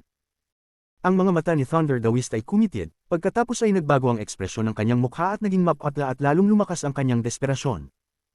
Ang Puppet at ang Thunder Beast ay mahirap ng labanan, at ngayon, ang 3 makapangyarihang kaluluwa ay lumabas. Naniniwala si Thunder the Beast na mamamatay siya sa loob ng ilang sandali matapos masira ang barrier. "Shumo, huwag mo akong pilitin. Lahat ng mensahero ng Thunder Celestial Temple ay may spell na makakapagligtas sa buhay. Ang pinakamataas, isasakripisyo ko ang aking buhay." Ang mga mata ni Thunder the Beast ay namula habang tinititigan si Wang Lin. Pakiramdam niya'y matamis na ang kanyang puso. Ang paggamit ng spell na iyon ay hindi magiging malaking problema kung mayroon siyang sapat na origin energy, ngunit kung wala, magagamit ito upang kumain sa buhay niya. Kung ganoon, hindi lang bababa ang kanyang buhay kundi babagsak din ang kanyang cultivation papuntang soul transformation stage dahil sa pagkaubos ng kanyang origin energy. Pinakamahalaga, wala siyang tiwala na kaya niyang saktan si Wang Lin gamit ang buhay na pagliligtas na yaman. Ang dalawang sinag ng enerhiya ng espada ang pinakanakakatakot sa kanya at nagpapaluman ng kanyang anid. Kapag ginamit niya ang spell ng pagliligtas ng buhay, natatakot siya na ang tanging daan na natitira para sa kanya ay kamatayan pa rin. Tahimik ang mga mata ni Wang Lin nang dahan-dahan niyang sinabi, "Ikaw ang nagpilit sa akin, hindi ako ang nagpilit sa iyo." Malupit na sinabi ni Thunder the Beast, "Wala tayong hindi malulutas na galit. Ano ang kailangan kong gawin para palayain mo ako?" Tinutok ni Wang Lin ang kanyang mga mata kay Thunder the Beast sa loob ng barrier. Nag-isip siya sandali bago nagsabi, "Kilalanin mo akong iyong guro at hayaang mag-iwan ako ng marka sa iyo." Nag-isip si Thunder the Beast. Sa mga sandaling ito, ang barrier na nakapaligid sa kanya ay nanginginig ng malakas dulot ng mga pagsalakay mula sa labas at malapit ng mag-collapse. Pinagdiinan ni Thunder the Beast ang kanyang mga ngipin at nagsabi, "Okay, sumasang-ayon ang matandang ito." Naging malupit ang kanyang puso at naisip, ang lebel ng pagpapalago ng taong ito ay hindi mas mataas kaysa sa akin. Kahit natatokan niya ako bilang alipin, hindi ito magtatagal ng matagal. Kapag naibalik ko ang aking pagpapalago, tatakas ako at ipapaabot ko siya sa Thunder Celestial Temple. Pagkatapos, magpapadala ang Thunder Celestial Temple ng mga tao upang patayin siya upang mapawi ang aking galit. Dahan-daang sinabi ni Wang Lin, "Buksan mo ang barrier." Nag-atubili si Thunder the Beast sandali. Ang barrier ay malapit ng mag-collapse. Ang kanyang mga mata ay kumislap at inilipat ang kanyang kanang kamay, at agad na nawala ang barrier. Sa sandaling nawala ito, tumalon ang puso ni Thunder the Beast. Ang 7-star sword formation ay nasa tabi niya at ang kamao ng Celestial Guard puppet ay tumigil 3 pulgada mula sa kanya. Ang mga mata ng Thunder Beast ay nagbigay ng kidlat na naglalabas ng tunog ng pagsabog, at ang mga mata nito ay hindi mabait. Ang 3 Ultimate Primary Souls ay umiikot at paminsan-minsan ay naglalabas ng malamig na tingin kay Thunder the Beast. Habang nakatingin si Wang Lin kay Thunder the Beast, ang kanyang mga mata ay nagpakita ng isang misteryosong liwanag. Pinatama niya ang kanyang bag ng pag-iimbak at ang restriction flag ay lumabas. Ibinangon ni Wang Lin ang bandila at ang lahat ng mga restrictions ay lumabas at bumuo ng isang gintong restriction formation sa harap ni Wang Lin. Ang kanyang kaliwang kamay ay bumuo ng isang seal at tinutok ito sa restriction formation. Ang restriction formation ay nagbigay ng maliwanag na gintong liwanag bago tumahak patungo kay Thunder the Beast. Hindi umiwas si Thunder the Beast kundi ipinagdiinan ng kanyang mga ngipin at pinayagan itong pumasok sa pagitan ng kanyang mga kilay. Ang restriction formation ay pumasok sa kanyang katawan at tumahak patungo sa kanyang origin soul. Sa sandaling ito ay nakasalubong ang origin soul, natunaw ang restriction formation at ganap na nakapalibot sa kanyang origin soul. Nang makita ito, naisip niya, medyo kakaiba ang restriction na ito, pero walang restriction ang kayang tiisin ng impact ng origin energy.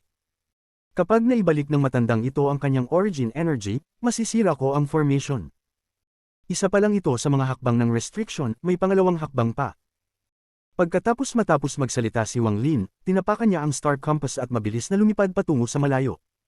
Kinailangan sundan ni Thunder the Beast. Dahil sa mga panganib sa paligid niya, kailangang sumunod siya. Mula sa malayo, nakita ng Thunder Beast mula sa Thunder Celestial Temple ito. Nag-atubili ito sandali at pagkatapos ay humarap upang tumakas. Ang malamig na hininga ni Wang Lin ay umabot mula sa kalawakan, na nagpasindik sa Thunder Beast. Napilitan itong matakot at hindi tumakas, kaya't sumunod na lang ito kay Wang Lin. Nang hinabol ni Wang Lin si Thunder the Beast, napansin niyang may isang gray na planeta hindi kalayuan.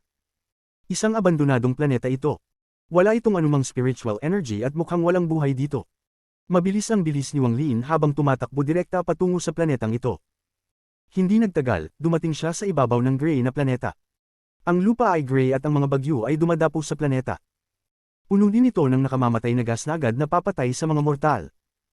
Pagbagsak ni Wang Lin sa planeta, ang kanang paa niya ay dama pa sa lupa, at pagkatapos ng malakas na tunog, isang bangin ang lumitaw. Ang daliri ni Wang Lin ay bumuo ng isang espada at nagpaputok ng isang sinag ng espada na mabilis na pumasok sa loob ng bangin. Maya-maya, isang bagong yungib ang inukit ng espada. Pumasok si Wang Lin sa yungib at pinilit na pasukin si Thunder the Beast. Ang yungib ay napakalaki, na may 4 na kwarto at isang malaking hall sa gitna. Ang enerhiya ng espada ay nananatili pa sa mga pader. May mga abo din na nahuhulog mula sa mga pader. Pinagwagwagan ni Wang Lin ang kanyang mga manggas at isang malakas na hangin ang nagwakas sa mga debris palabas ng yungib. Nang lumingon si Wang Lin kay Thunder the Beast, ang kanyang mga mata ay nagpakita ng isang hindi matutukoy at misteryosong liwanag at sinabi, pagkatapos ng pangalawang restriction, hindi kita papatayin. Tahimik na nag-isip si Thunder the Beast at tiningnan ang mga panganib na nasa paligid pa niya. Pagkatapos ng matagal na oras, tumanggo siya. Okay. Umupo si Wang Lin sa lotus position at ang kanyang mga kamay ay bumuo ng maraming sails. Isa-isa, ang mga restriction ay lumabas at bumagsak sa katawan ni Thunder the Beast. Kasabay nito, sinabi ni Wang Lin, kapag inilagay ko ang aking marka, hindi ka dapat tumutol. Kung hindi, huwag mong sisihin ako kung hindi ko matupad ang aking pangako. Nanatiling tahimik si Thunder the Beast at isinara ang kanyang mga mata. Nagsikaso siya sa loob ng kanyang puso. Gusto kong makita kung anong klaseng restrictions ang ilalagay mo. Hintayin mong maibalik ko ang aking origin energy, madali kong mababali ang anumang restrictions. Ang ekspresyon ni Wang Lin ay nagpakita ng isang bakas ng kalungkutan. Tanging sa pamamagitan ng pag-refine sa matandang ito bilang isang Celestial Guard makakaranas siya ng ganap na kaligtasan. Sa kanyang mga mata, natugunan ni Thunder the Beast ang mga kinakailangan upang maging isang Celestial Guard. Gayun din, sa presensya ng Thunder Beast sa labas, sa pamamagitan ng pagsasama ng dalawa, tataas ang rate ng tagumpay. Bukod pa rito, kahit mabaygo, hindi ito magiging problema dahil walang mawawala kay Wang Lin. Bumulusok si Wang Lin ng isang bundle ng origin energy na naging mga simbolo. Isa-isa, ang bawat simbolo ay bumagsak kay Thunder the Beast. Biglang binuksan ni Thunder the Beast ang kanyang mga mata at tumitig kay Wang Lin. Pagkatapos ng matagal na oras, nagbuga siya ng malamig na hininga at muling isinara ang kanyang mga mata. Pinayagan niyang malayang pumasok ang origin energy ni Wang Lin sa kanyang katawan. Sa sandaling isinara niya ang kanyang mga mata, kumislap ang mga mata ni Wang Lin at tinapik niya ang kanyang bag ng pag-iimbak. Lumitaw ang Soul Lasher sa kanyang kamay at malupit niyang pinalo si Thunder the Whist. Muling binuksan ni Thunder the Whist ang kanyang mga mata at sumigaw, "Anong ginagawa mo?" Masyadong mabilis ang bilis ni Wang Lin, at mas mabilis pa ang pako. Sa sandaling nagsalita si Thunder the Whist, tinaman ng pako ang kanyang katawan. Hindi lang ito isang beses. Sa sandaling tumama ito sa kanyang katawan, inalag ni Wang Lin ang Soul Lasher ng 6 na beses. Sa isang iglap, tinamaan si Thunder the Whist ng 6 na beses. Habang umuugong ang tunog ng pako, ang katawan ni Thunder the Whist ay nanginginig. Pamatla ang kanyang ekspresyon at kumulimlim ang kanyang mga mata. Sa likod niya, ang kanyang Origin Soul ay tumilapon ng 7 talampakan mula sa kanyang katawan. Halos gumanti na siya nang maglakad ang Celestial Guard at umungol ang Thunder Beast. Ang mga malalamig na pag-iyak ng 3 Ultimate Primary Souls ay umabot sa buong yungib. Sa sandaling ito, ang 7-Star Sword Formation ay naglabas ng malakas na enerhiya ng espada at ang 7 espada ay nagsanib at bumagsak. Ang 7 masasamang hayop na nasa loob ng mga espada ay nagbuga ng isang sabayang ungol, na pumipigil sa pagtatangkang bumalik ng Origin Soul ni Thunder the Whist sa kanyang katawan. Sa ibabaw ng Origin Soul ni Thunder the Whist ay ang restriction na ipinataw ni Wang Lin kanina. Nagkaroon ito ng anyo ng isang lightning net na nagtakip at nagtrap sa Origin Soul ni Thunder the Whist. Kabanata 706. Kaawa-awang si Greed. Sumigaw si Thunder the Whist, "Shumo, hindi mo tinupad ang iyong pangako." Tahimik ang tingin ni Wang Lin. Matindi ang sugat ni Thunder the Whist at halos wala ng lakas ang kanyang katawan. Upang mabuhay, kailangan niyang sumang-ayon sa kondisyon ni Wang Lin, at sa paggawa nito, binigyan siya ni Wang Lin ng magandang pagkakataon upang gawing Celestial Guard. Ang unang pangangailangan para sa paggawa ng isang puppet ay kailangang magbigay ng pahintulot ang taong gagawing puppet. Tahimik na sinabi ni Wang Lin, "Tutuparin ko ang aking pangako, ngunit hindi magaganap ang pangalawang hakbang maliban na lang kung ikaw ay kusang loob. Upang maiwasan ang anumang aksidente, kailangan kong patagilid ang iyong Origin Soul." Gumalaw ang kanyang kanang kamay at agad na pinalibutan si Thunder the Whist ng Celestial Guard at Thunder Beast. Kung si Thunder the Whist ay gumawa ng kahit anong hakbang, sila ay aatakihin ng walang pag-aalinlangan. Hindi tinitingnan ng Origin Soul ni Thunder the Whist, hinawakan ni Wang Lin ang katawan ni Thunder the Whist.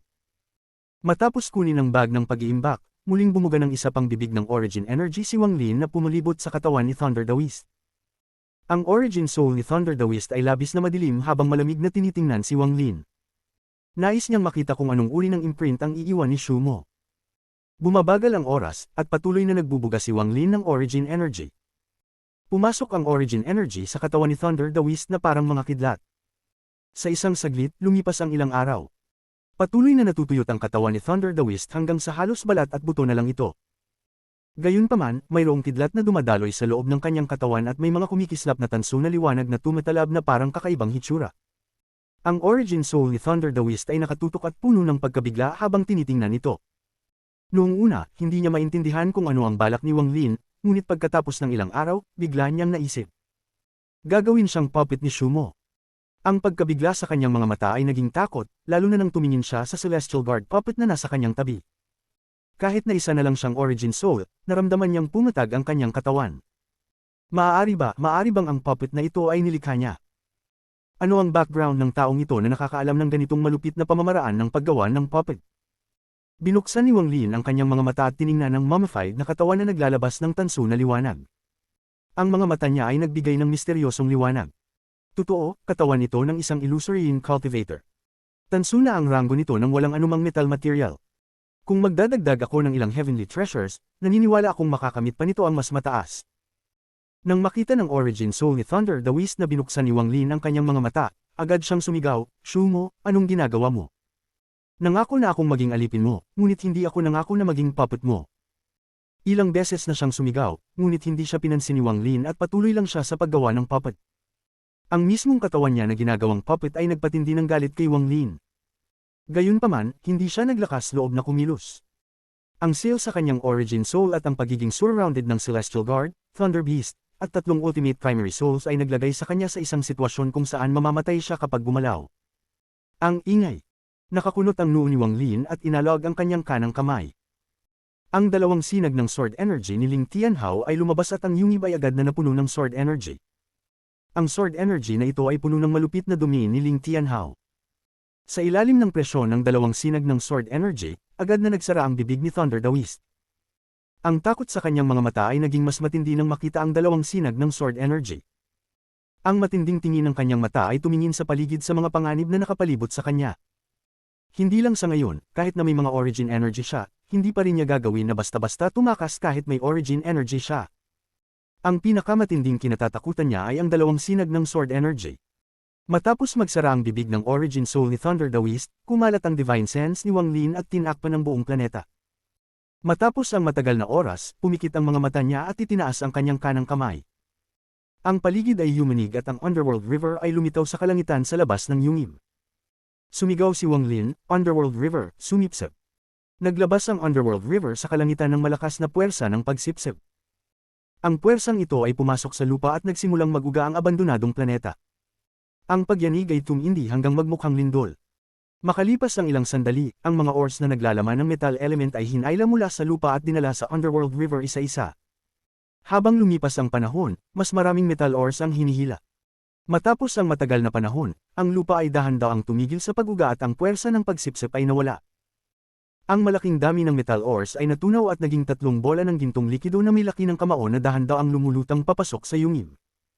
Kinuha ni Wang Lin ang isa sa mga bola ng gintong likido at pinresto ito sa noo ni Thunder Daoist, at pagkatapos ay bumuga ng isang bibig ng origin energy.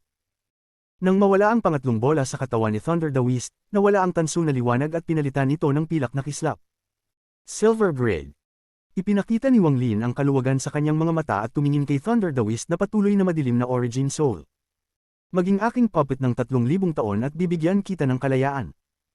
Pumayag ka ba? Tahimik na nag-isip si Thunder Daoist. Tahimik na sinabi ni Wang Lin, kahit na may life-saving spell ka, hindi ito kasing bilis ng aking sword energy. Dalawa lamang ang mga daan para kay Thunder Daoist. Ang una ay ipagsapalaran at labanan, ngunit alam niyang kahit na malakas ang life-saving spell niya, hindi ito kayang tapatan ng dalawang sinag ng sword energy. Kung parehong umatake ang dalawang sinag, wala siyang daang tinatahak. Ang ikalawa ay pumayag at maging puppet, palitan niya ang 3,000 taon ng buhay para sa kanyang kalayaan, at yun ay kung matutupad ni Wang Lin ang pangako at hindi siya mamatay sa loob ng 3,000 taon, tiningnan ni Thunder Daoist ang puppet na hindi nagsalita mula sa simula. Matibay ang katawan ng puppet na ito. Kaya nitong makipaglaban-laban sa magical treasures, hindi ito mamamatay sa laban. Sa sandaling ito, sa malalayong planeta ng Yunzia, ang makapal na ulap ay natakpan ng lahat ng bagay sa loob. Isang malamig na aura ang nagmumula sa loob, na nagdulot sa bawat cultivator na dumaan upang mag-ikot. Sa All Heaven Star System, ang planeta ng Yunzia ay isang lugar ng kamatayan. Kaunti lamang ang mga cultivator na pumasok at nakalabas ng buhay. Sa sandaling ito, nagsimulang lumubog ng malakas ang makapal na ulap, parang may gustong sumabog mula dito. Lalong tumindi ang paggulong sa ulap. Sa isang iglap, isang manipis na katawan na nakasuot ng punit-punit na damit ang sumabog mula sa ulap sa isang napakasamang kalagayan. Ang mga mata nito ay puno ng takot habang tumatakbo ito, at may isang malaking kalan sa harapan niya. Habang papalapit na siya upang makalabas mula sa ulap, ang manipis na mukha niya ay nagpakita ng kaligayahan. Ikawalo na itong beses niyang sinubukan tumakas sa loob ng mahigit 70 taon, ngunit sa sandaling ito, isang mahabang tentacle ang damapo mula sa planeta ng Yunzia na may bilis na hindi maipaliwanag. Ikinulong nito ang manipis na katawan at walang awang hinayla pababa. Ang taong ito ay si Greed. Nahulog siya sa tentacle at mabilis na hinayla pababa. Tinitigan niya ang makapal na ulap sa paligid niya at ang kanyang mga mata ay puno ng desperasyon.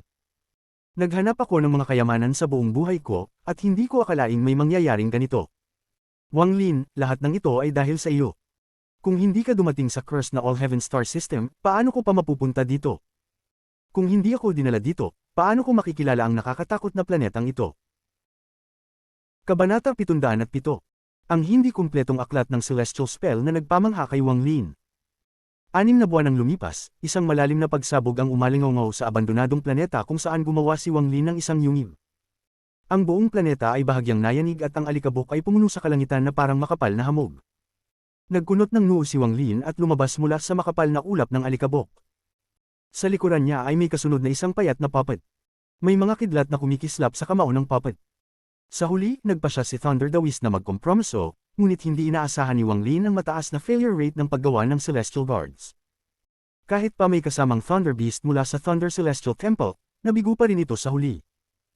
Ang mga low-grade na Celestial Guard ay may lakas na katumbas ng mga cultivator na nasa peak ng unang hakbang.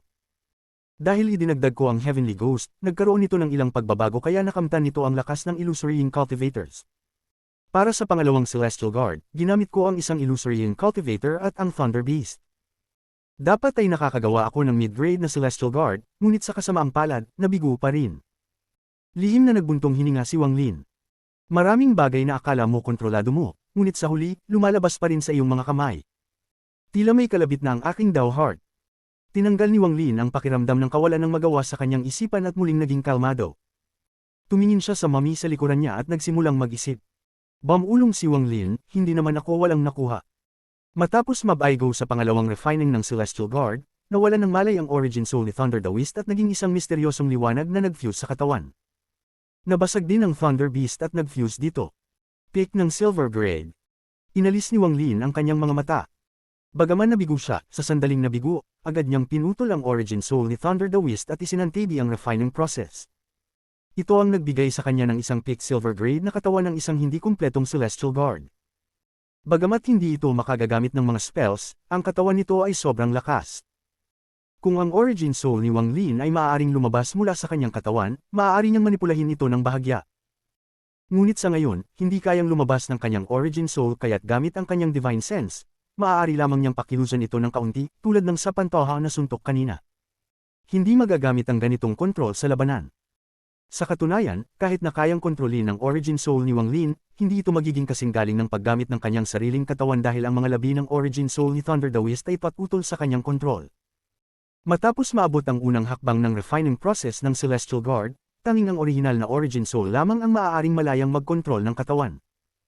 Kapag nabigo ang ikatlong hakbang, ang origin soul refining, wala nang sinuman ang makakakontrol dito, maliban na lamang kung may isang tao na may mas mataas na ranggo sa cultivation na siyang magiging katawan nito. Kalmado ang mga mata ni Wang Lin nang ilagay ang pangalawang Celestial Guard sa kanyang bag at pumasok muli sa yungib. Marami siyang kailangang gawin. Ang Celestial Guard ay isa lamang dito. Matapos mailagay ang kanyang isip, nawala ang inis mula sa pagkabigo ng Celestial Guard. Dapat kong taasan ang aking cultivation level upang tumugma ito sa aking domain. Sa loob ng yungib, naupo si Wang Lin sa lotus position at lumiwanag ang kanyang mga mata habang tumingin sa harapan. Ang tatlong ultimate primary souls ay inilagay na niya kasama ng 7-star sword formation. Gayunpaman, ang dalawang sinag ng sword energy ni Ling Tianhao, ang Celestial Guard, at ang Thunder Beast ay naruroon pa rin sa loob ng yungib. Ang Celestial Guard ay nakatayo sa gilid, hindi kalayuan mula sa Thunder Beast na may ikatlong seal na tinanggal at nakahiga sa lupa. Ang dalawang sinag ng sword energy ni Ling Tianhao ay lumulutang sa hangin. Naglalabas sila ng malakas na sword energy na may mahina ngunit nakabibinging tunog. Nakatingin si Wang Lin sa Thunder Beast. Kung hindi dahil sa buhay at kamatayang sitwasyon noong nakaraan, hindi sana binuksan ni Wang Lin ang ikatlong seal ng God-Slaying War Chariot nang walang paghahanda. Matapos lahat, mahirap kontrolin ang God-Slaying War Chariot. Isang pagkakamali lang at tatanggap siya ng malupit na backlash. Ngunit sa loob ng 6 na buwan, ang reaksyon ng Thunder Beast ay hindi inaasahan. Hindi lang ito hindi nagpakita ng anumang mga palatandaan ng pagbabalik likod, sumunod pa ito sa lahat ng utos ni Wang Lin. Gayunpaman, may isang utos na hindi nito sinusunod anuman ang spell na ginamit ni Wang Lin. Hindi ito babalik bilang War Chariot at hindi ibabalik sa kanyang bag ng holding. Ang Thunder Beast ay 3 beses na mas malaki kaysa dati.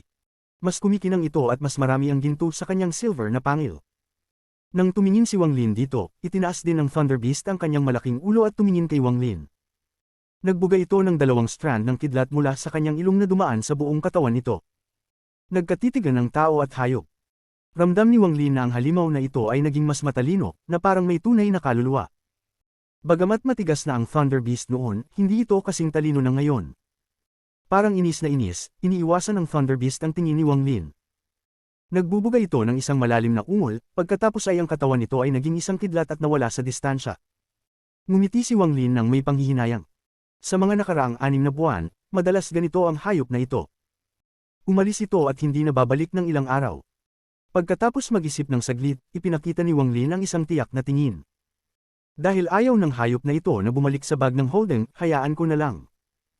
Lumiwanag ang mga mata ni Wang Lin at ang 2 sinag ng sword energy ni Ling Tianhao ay bumalik sa kanyang katawan. Tungkol sa Celestial Guard, nakatayo ito sa pasukan ng yungib upang protektahan si Wang Lin. Kinuha ni Wang Lin ang isang bag ng holding. Ang bag ng holding na ito ay naglalaman ng lahat ng pag-aari ni Thunder Daoist. Nang mawala ang kamalayan ni Thunder Daoist sa ikatlong hakbang ng refining process, nawala ang divine sense nito at naging walang may-ari ang bag. Maraming bagay sa loob ng bag na ito, ngunit may 4 na bagay na tumama sa atensyon ni Wang Lin. Ang unang bagay ay isang jade. May isang matinding Thunder Beast na inukit sa jade na ito. Ang Thunder Beast ay may gintong pangil at may kidlat na kumakalat sa katawan nito.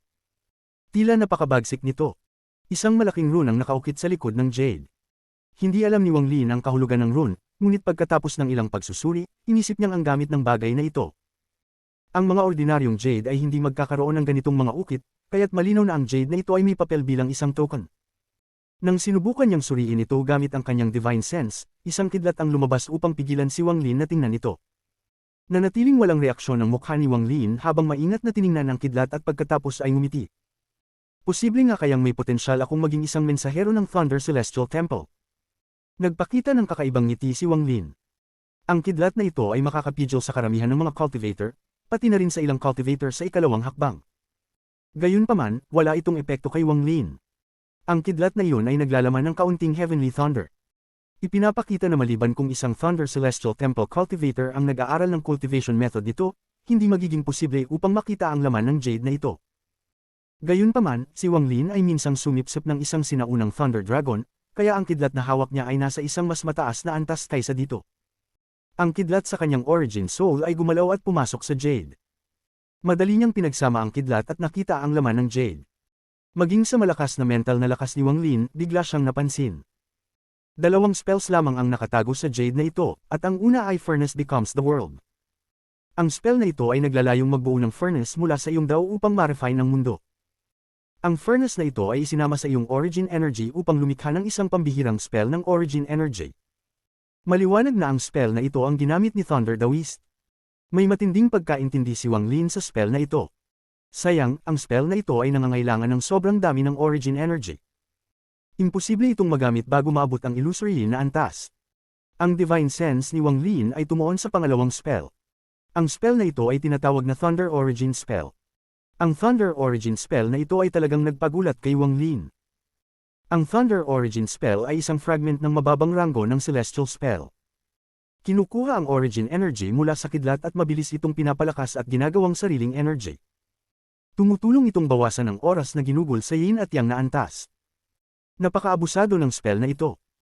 Ang lakas ng Heavenly Thunder ay hindi kayang tiisin ng mga unang hakbang na cultivator, kaya't hindi nila kayang mag-aral nito. Biglang tumalo ng puso ni Wang Lin. Hindi kayang mag-aral ng mga karaniwang cultivator nito, ngunit sa pagkakataon, siya ay may Thunder Origin Soul. Ang halaga ng spell na ito ay hindi matutumbasan para sa kanya. Kahit na isang tunay na mababang grade celestial spell ang ibigay sa kanya, hindi ito magkakaroon ng parehong halaga ng spell na ito. Bagaman ito ay isang fragment lamang ng mababang grade celestial spell, ito ay isang bagay na kinakailangan ni Wang Lin sa ngayon. Huwag magtaka kung bakit malakas ang Thunder Celestial Temple sa All Heaven Star System. Ang kakayahang kumuha ng origin energy mula sa Heavenly Thunder ay nagpapabilis ng kanilang cultivation kaysa sa iba. Nagningning ang mga mata ni Wang Lin at nagpakita siya ng ngiti. Pagkatapos ng pag-aaral sa Thunder Origin Spell at Furnace Becomes the World Spell at dagdagan pa ng Thunder Beast, kahit ang tunay na mensahero ng Thunder Celestial Temple ay magugulat. Matapos ma-memorize ang impormasyon sa loob ng Jade, dahan-daang inilagay ni Wang Lin ito at tiningnan ang susunod na bagay. Ang bagay na ito ay isang espada. Ang espadang ito ay walang katawan, ito ay gawa ng kidlat. Nakita ni Wang Lin na ginamit ito ni Thunder Daoist laban sa Celestial Guard. Kahit ang mga suntok ng Celestial Guard ay hindi kayang sirain ang espadang ito. Habang tinitingnan ang espada, nag-isip si Wang Lin ng kaunti bago ito ilagay. Ang pangatlong bagay ay isang pilak na bato na kasing laki ng kanyang kamao.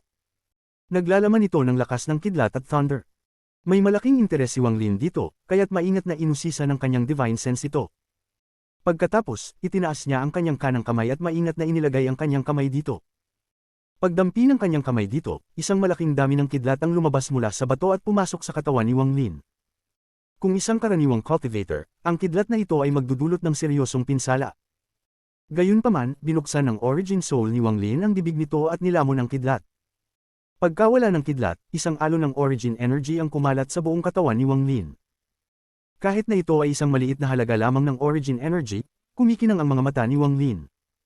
Huminga siya ng malalim at tinitigan ang batong ito. Matapos mag-atubili ng matagal, binitiwan niya ang ideya ng pagsipsip nito at inilagay ito sa loob ng kanyang bag. Ang huling bagay na ito ay isang bagay na pamilyar kay Wang Lin, isang Celestial Jade. Kabanata 708. Original Body, Senador, Joru. Ang dami ng Celestial Jade sa bag ng Thunder the Whist ay nagpapigil hininga kay Wang Lin. Ang dami ng Celestial Jade ay labis na nakakagulat. Hindi kahit isang pamilya ng mga nag-aaral ng pagpapalakas ang makakapantay dito.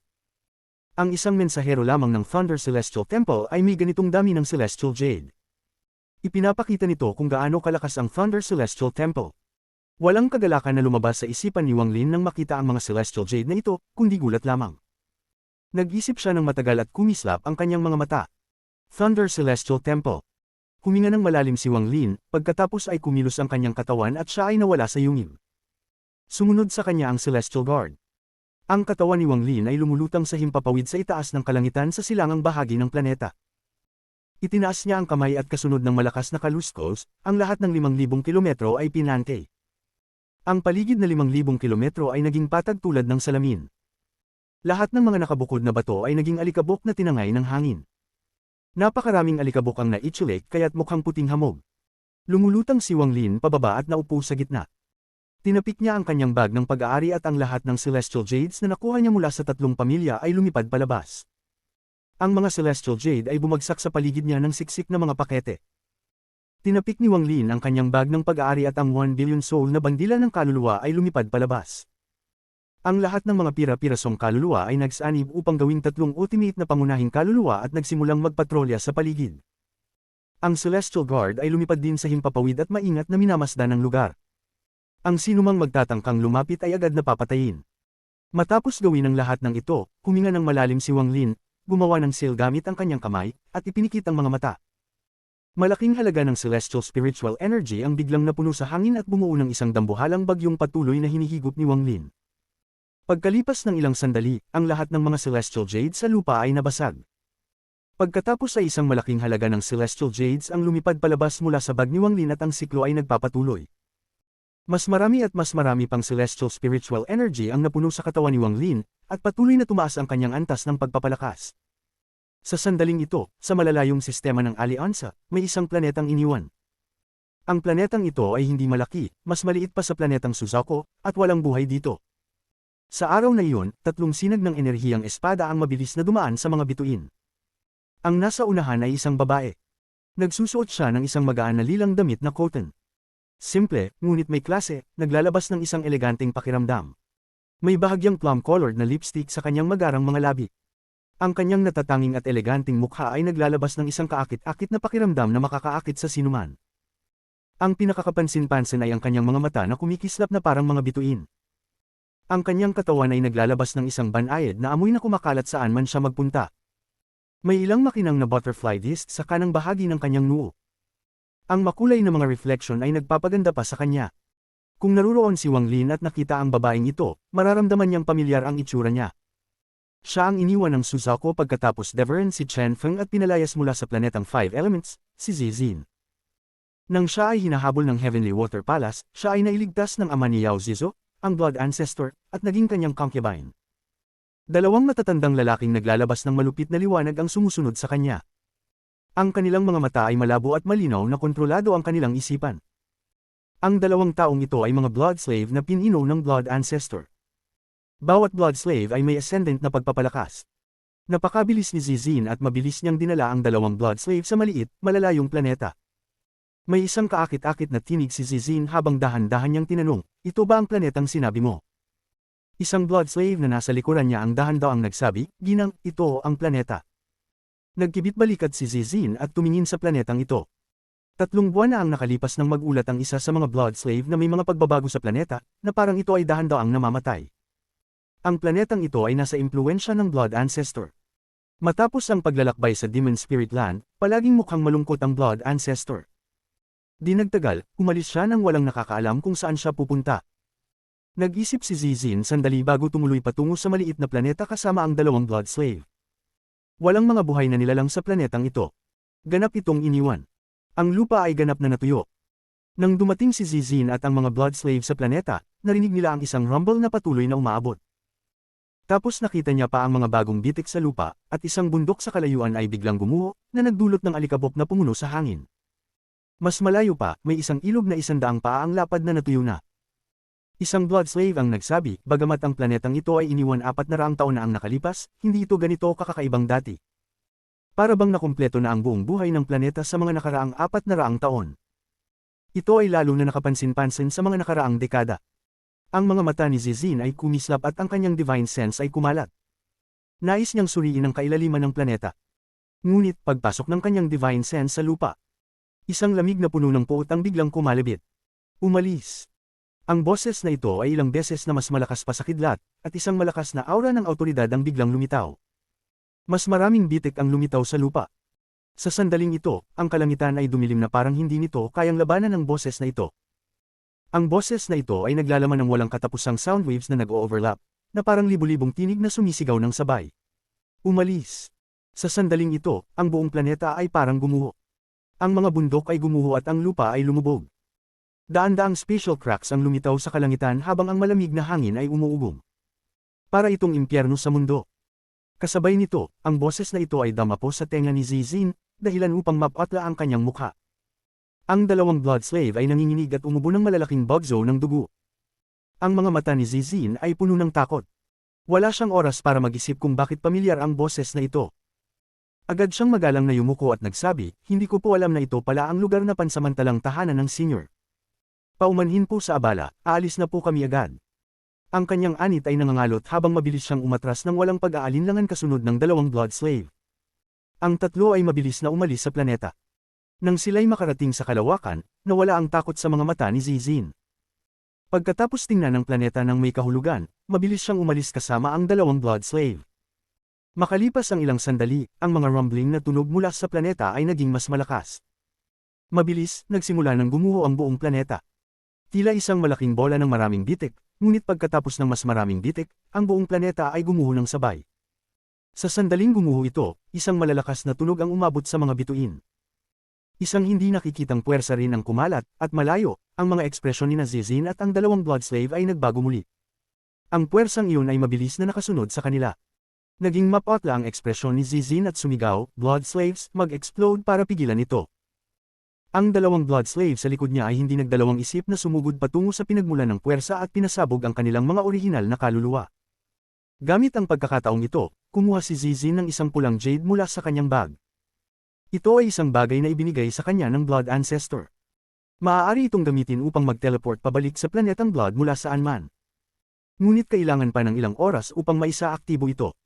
Gumuho ang planeta at naging napakaraming alikabok na kumalat sa mga bituin. Matapos gumuho ang planeta, may isang lalaki na nakatayo sa gitna.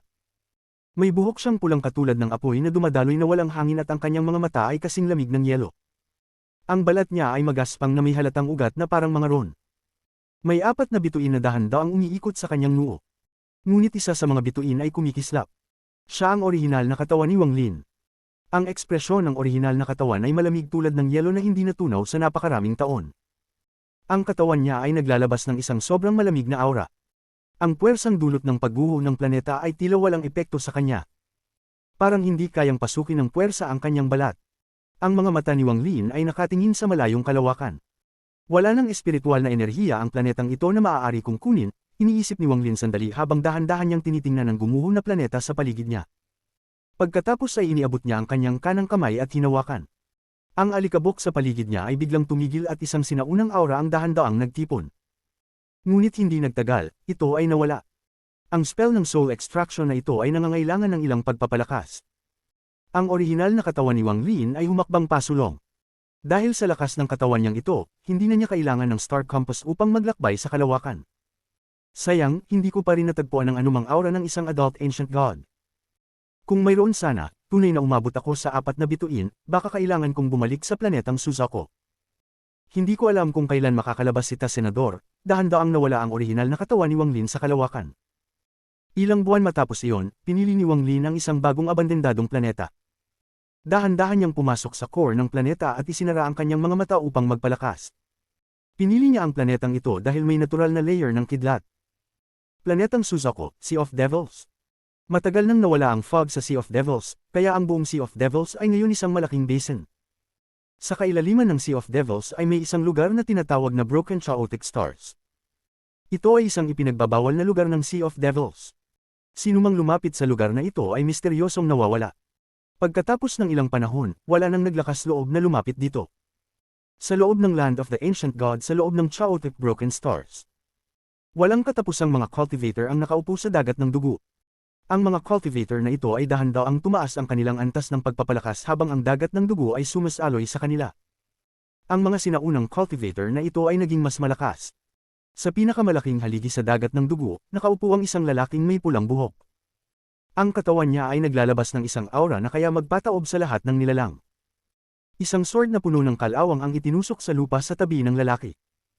Ang sword na ito na puno ng kalawang ay may ilang tuyong dugo sa ibabaw. Sa sandaling ito, narinig ang tunog ng isang bagay na kinikista sa lupa.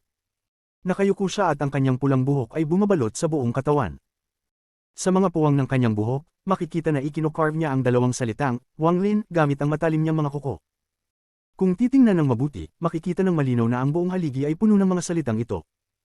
Wang Lin, isang mahinang boses ang nagmula sa lalaking may pulang buhok at umalingaw sa buong dagat ng dugo. Ang bawat katawan ng cultivator ay nanginginig. Sa napakaraming taon, narinig nila ang pangalang Wang Lin kaya't ito ay nakaukit sa kanilang mga buto. Wang Lin, malapit na akong makalaya. 3 buwan matapos iyon, isang tao ang lumabas mula sa Chaotic Broken Stars. Ang taong ito ay may monkey na may pulang mata sa kanyang balikat, at dahan-dahan siyang lumabas mula sa Sea of Devils. Hindi siya si Senador kundi isang mensahero na ipinadala ni Senador. May malalim na puot sa mga mata ng taong ito. Kung naruroon si Wang Lin, makikilala niya siya bilang ang matagal ng patay na Sky Devil Magician. Noong mga panahong iyon, kung hindi dahil kay Wang Lin, ang pamana ng kaalaman ay sa kanya sana. Siya ang master ng Sixth Desire Devil Lord at nagplano ng libu-libong taon, ngunit sa huli, lahat ng iyon ay nawasak ni Wang Lin.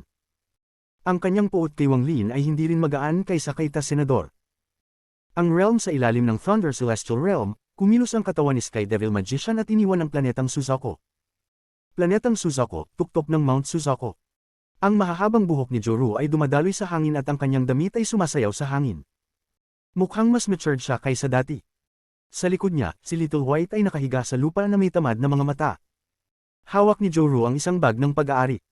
Ang bag na ito ay matanda at malinaw na may daan-daang taon na kasaysayan. Tito, ngayon ay maaari ko nang buksan ang bag na iniwan mo sa akin noon. Makinis ang tinig ni Joru at tumingin siya pababa sa bag. Ang kanyang divine sense ay pumasok sa bag at binuksan ito. Walang laman sa loob, isang sinag ng puting liwanag ang biglang lumabas at pumasok sa pagitan ng mga kilay ni Joru. Ang katawan niya ay nanginginig, at ang kanyang paghawak sa bag ay lumiit, at ito ay tinangay ng hangin. Sumigaw si Little White, biglang tumayo, at tumingin kay Joru. Hindi niya maintindihan kung ano ang nangyayari. Nawala ang puting liwanag sa pagitan ng mga kilay ni Joru, at sa kanyang utak ay nagbukas ang isang selyadong alaala. Dahan-daang lumitaw sa harap ni Joru ang mga nasil na alaala. Sa loob ng 19 na taon, naramdaman ko ang batang ito na lumaki na parang siya ay akin. Big Brother Wang, hindi ko kaya, si Wan-er ay napakabobo. Pinabayaan kita. Lumuha si Joru, at pagkatapos ng mahabang oras, ibinaba niya ang kanyang ulo, naupo, at niyakap ang kanyang mga tuhod. Hindi niya mapigilan ang kanyang mga luha. Little White, mukhang hindi talaga nais ni Tito na makita ko siya. Si Wang Lin ay kasalukuyang nagsisipsip ng celestial spiritual energy ng mabilis. Sa paligid niya, ang mga nabasag na celestial jade ay patuloy na dumarami. Ang dami ng celestial jade na kailangan upang lumampas sa mid-stage ng ascendant ay isang nakakatakot na bilang, higit pa kaysa sa mula sa early stage hanggang mid-stage. Gayunpaman, may sapat na celestial jade si Wang Lin. Ngunit napansin ni Wang Lin na pagkatapos mag-devour ng Ancient Thunder Dragon ng kanyang origin soul, iba ito kaysa dati. Para itong isang walang hanggan na hukay pagdating sa pagsipsip ng Celestial Jade.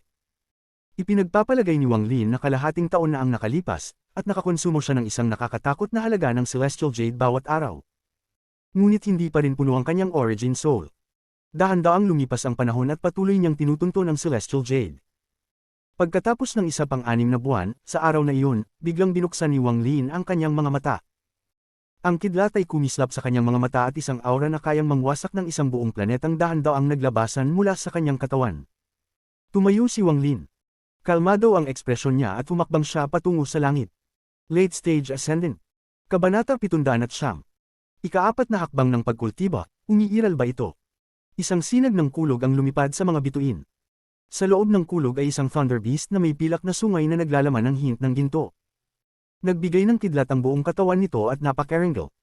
Nakasalampak si Wang Lin sa posisyon ng lotus sa likod ng Thunder Beast. Ang kanyang buhok ay gumalaw ng walang hangin at ang kanyang mga mata ay kumikislap. Bagamat mukhang karaniwan, naglalabas siya ng isang pambihirang aura. Kung may nakakakita sa kanya ngayon, walang duda na iisipin nila na siya ay isang mensahero mula sa Thunder Celestial Temple. Sa kasalukuyan, siya ay masyadong katulad ni Thunder Daoist. Kung makatagpo ng isang mensahero mula sa Thunder Celestial Temple si Wang Lin, tiyak na magugulat sila.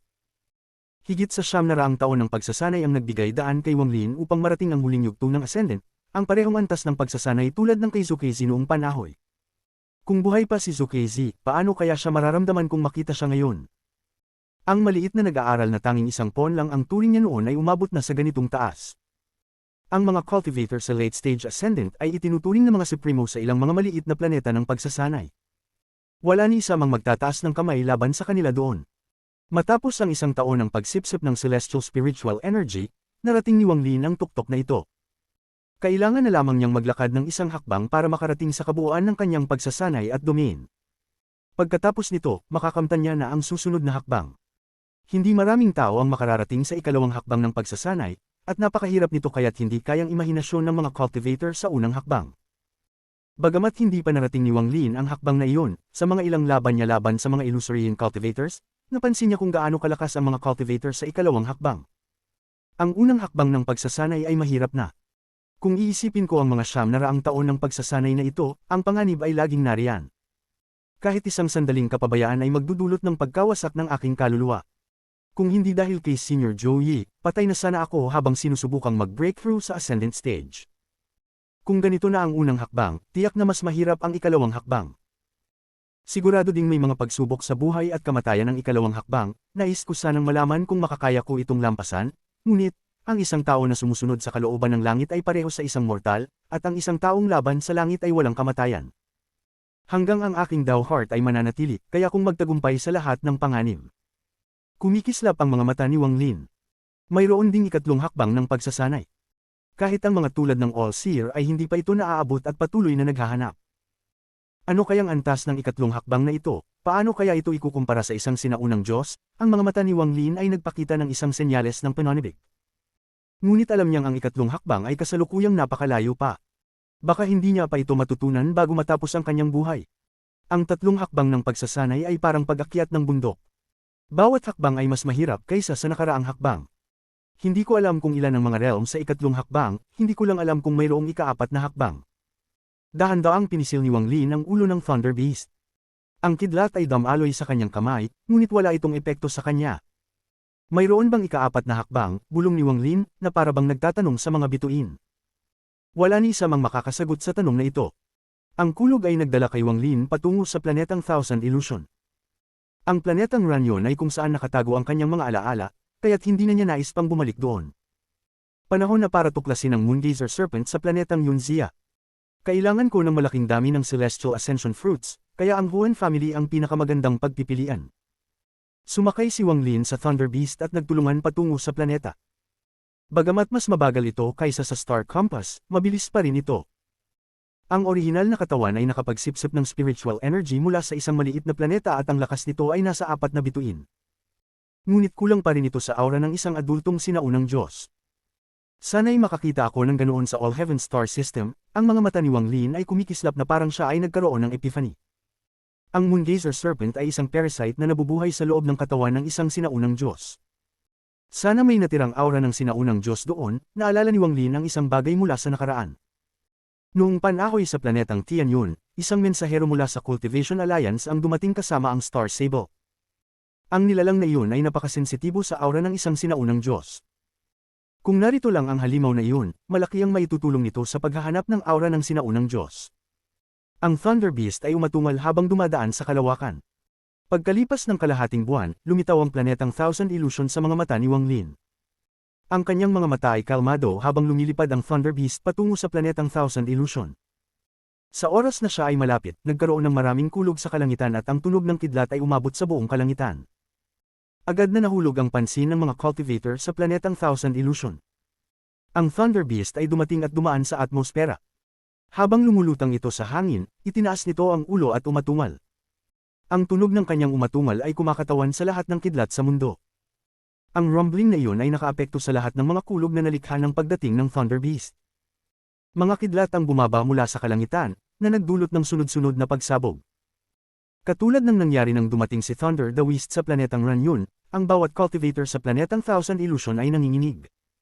Ang kanilang mga katawan at kaluluwa ay umuuga mula sa lakas ng kidlat. Matapos ay release ang ikatlong seal, ang lakas at mana na nakuha ng Thunder Beast ay hindi na malalayo sa isang Illusory cultivator. Si Wang Lin ay nagkunot ang noo. Ayaw niyang maka-attract ng sobrang pansin. Pinalo niya ang ulo ng Thunder Beast, kaya tumigil ito sa pag-aatungal at agad na lumipad patungo sa lupa.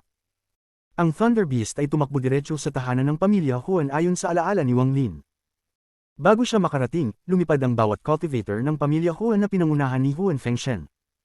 Tumingin sila sa paparating na kulog na may takot sa kanilang mga mata. Nang malinaw nilang makita si Wang Lin na nakasakay sa Thunder Beast, may ilan pang mga tao na nagbulalas ng sigaw. Hindi malilimutan ng mga tao ng pamilya Huan si Wang Lin. Nakasalampak sa ulo ng Thunder Beast, ang mga mata ni Wang Lin ay naglalaman ng mga spark ng kidlat habang kalmado niyang sinabi, "Puno ng pamilya Huan, lumapit." Si Huan Fengshen ay huminga ng malalim. Sumulong siya at magalang na nagsabi, "Puno ng pamilya Huan." Si Huan Fengshen ay bumabati sa mensahero ng Thunder Celestial Temple. "Hindi ko po nakilala si Lord Messenger noon, sana'y huwag po kayong magtampo." Siyempre, hindi ipaliwanag ni Wang Lin at sinabi, "Walang dahilan upang pag-usapan ang mga nakaraan. Nais ko sanang malaman kung mayroon kayong paraan upang makakuha ng malaking dami ng Celestial Ascension Fruits." Celestial Ascension Fruits. Nabigla si Huan Fengshen at agad na nagpakita ng kalungkutan. "Lord Messenger, ito." Pumikit si Wang Lin at tiningnan si Huan Fengshen. Ang Thunder Beast sa ilalim niya ay nagsimulang umungol. Si Huan Fengshen ay bumantong hininga at ipinakita ang isang matibay na desisyon sa kanyang mga mata. Tumanggaw siya at nagsabi, "Sige na, isusuko ng pamilya Huan ang pagkakataon na pumasok sa Thunder Celestial Realm sa loob ng 100 taon at ibibigay ang lahat ng nakolektang Celestial Ascension Fruits kay Lord Messenger." Walang pagbabago sa mukha ni Wang Lin, ngunit nagsimula siyang mag-isip. Ang mga salita ni Huan Fengshen ay may mga pahiwatig. Baka may koneksyon ng Celestial Ascension Fruit sa Thunder Celestial Realm. Magbubukas ang Thunder Celestial Realm sa loob ng 100 taon. Narinig na ito ni Wang Lin mula kay Sun Shi noon. Hindi nagbago ang ekspresyon ni Wang Lin at tahimik na tumanggo. Ang pamilya Huan ay may malaking bilang ng Celestial Ascension Fruits, ngunit hindi pa rin ito sapat para sa pangangailangan ni Wang Lin. Mukhang kailangan kong gamitin ang pangalan ng Thunder Celestial Temple at dumaan sa hilagang bahagi ng lugar para makahanap pa. Pinisil ni Wang Lin ang ulo ng Thunder Beast. Kabanata 710. Kalakip. Ang 5 pangunahing planeta sa hilagang bahagi ng All Heaven Star System ay may maraming mga planeta ng pagsasanay sa ilalim nila, at maraming mga pamilya ng pagsasanay sa mga planetang ito. Si Wang Lin ay nakaupo sa likod ng Thunder Beast at dumiretso patungo sa pamilya Chen.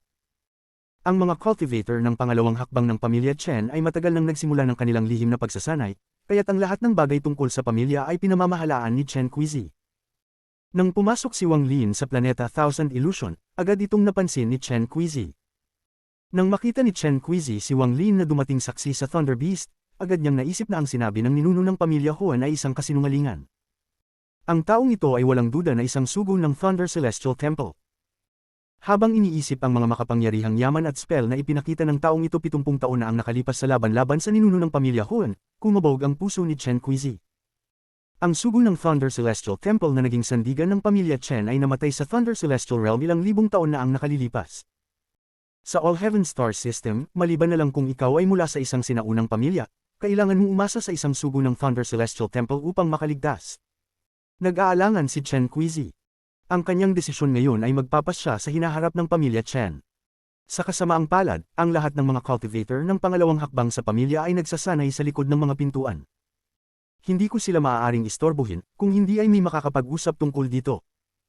Habang nag-aalangan si Chen Qizi, si Wang Lin ay dumiretso patungo sa lungsod ng pamilya Chen saksi sa Thunder Beast.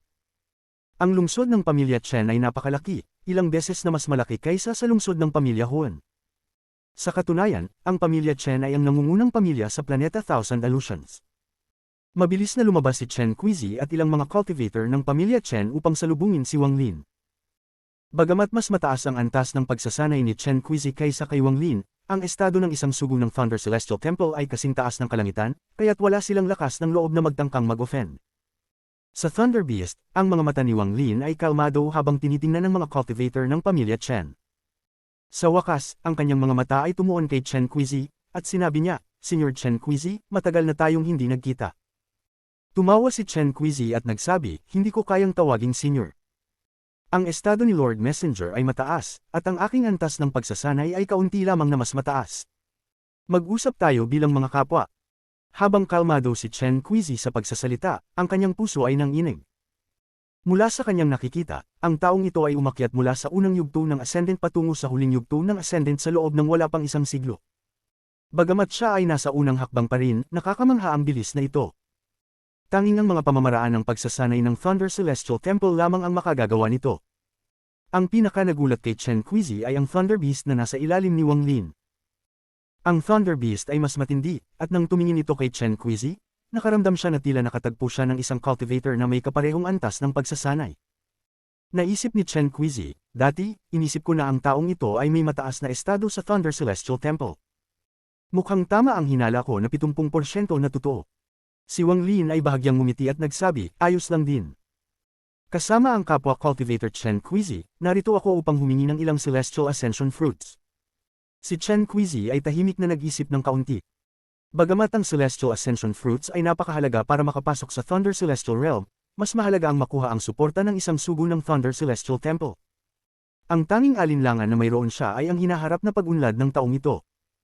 Kailangan sabihin sa All Heaven Star System, kapag ang isang pamilya ay nasusuportahan ng isang sugo, hindi sila maaaring suportahan ng iba pang sugo maliban na lamang kung ang unang sugo ay namatay. Sa mga yaman ng pamilya Chen, kaya naming magdala ng isang sugo na nakarating sa pangalawang hakbang.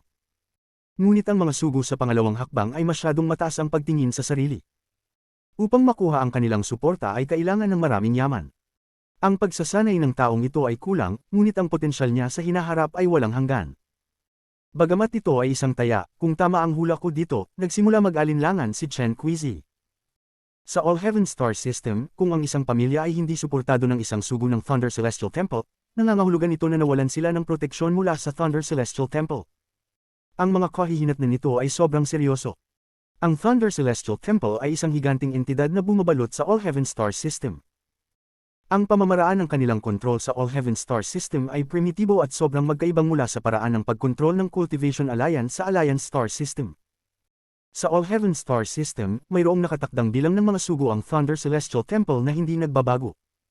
Laging may 79 na tao. Mayroong 79 na sugo ng Thunder Celestial Temple, at bawat isa ay may malaking bilang ng mga pamilya na umaasa sa kanila, na nagpapahintulot sa kanila na magtaguyod ng kanilang sariling mga puwersa. Ito ang natatanging estilo ng All Heaven Star System. Ang mga puwersa ni Thunder the West ay hindi matatagpuan sa hilagang bahagi, at dumating lang siya dito dahil iniutos sa kanya na magsiyasat. Dahil sa kanyang sariling tiwala, dumating siya ng mag-isa, na nagdulot ng kanyang pagbagsak. Kung si Wang Lin at Thunder the West ay naglaban sa sphere ng impluensya ni Thunder the West, walang duda na patay na si Wang Lin. Si Chen Quizi ay nag-isip ng matagal, ngunit hindi nagmadali si Wang Lin at tahimik na naghintay. Hindi niya alam kung anong iniisip ni Chen Quizi. Sa katunayan, ang mga iniisip ni Chen Quizi ay wala nang kinalaman sa Celestial Ascension Fruits. Maya-maya, isang buntong hininga ang pinakawalan ni Chen Quizi. Ang mga salita ng ninuno ng pamilya Huan ay patuloy na umuukit sa kanyang isipan. Nag-alinlangan siya bago magsabi, Lord Messenger, maraming Celestial Ascension Fruits ang pamilya Chen, at maaari naming ibigay sa iyo ang kalahati ng mga ito bilang isang handog. Gayunpaman, may isang kahilingan ako na sana ay sangayunan ni Lord Messenger. Ang mga mata ni Wang Lin ay kalmado habang dahan-daw ang nagsabi, sabihin mo. Tinitigan ni Chen Quizi si Wang Lin at nagsabi, nais kong makita ang token ng Lord Messenger mula sa Thunder Celestial Temple. Ang kanyang mga mata ay kumitid. Kung ang taong ito ay hindi makakapagpakita ng token, siya ay isang peking sugo, ngunit kung magagawa niya ito, si Chen Quizi ay magdedesisyon ng tiyak. Tumitig si Wang Lin kay Chen Quizi ng malamig.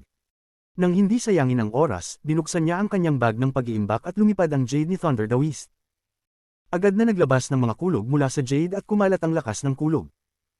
Nakakita na si Chen Quizi ng token ng isang sugo ng Thunder Celestial Temple dati. Nang makita niya ang token at maramdaman ang lakas ng kulog, agad na naging magalang ang kanyang ekspresyon at nawala ang duda sa kanyang isipan. Lord Messenger, ang pamilya Chen ay handang makipagkasunduan sa iyo. Kapag naabot mo ang yin at yang stage, ang pamilya Chen ay magiging mga kasamahan mo. Bago ito mangyari, gagawin ng pamilya Chen ang lahat upang matugunan ang iyong mga pangangailangan. Bagamat wala na siyang mga duda, ang usapin ng pagtanggap ng suporta mula sa isang sugo ay sobrang kahalaga.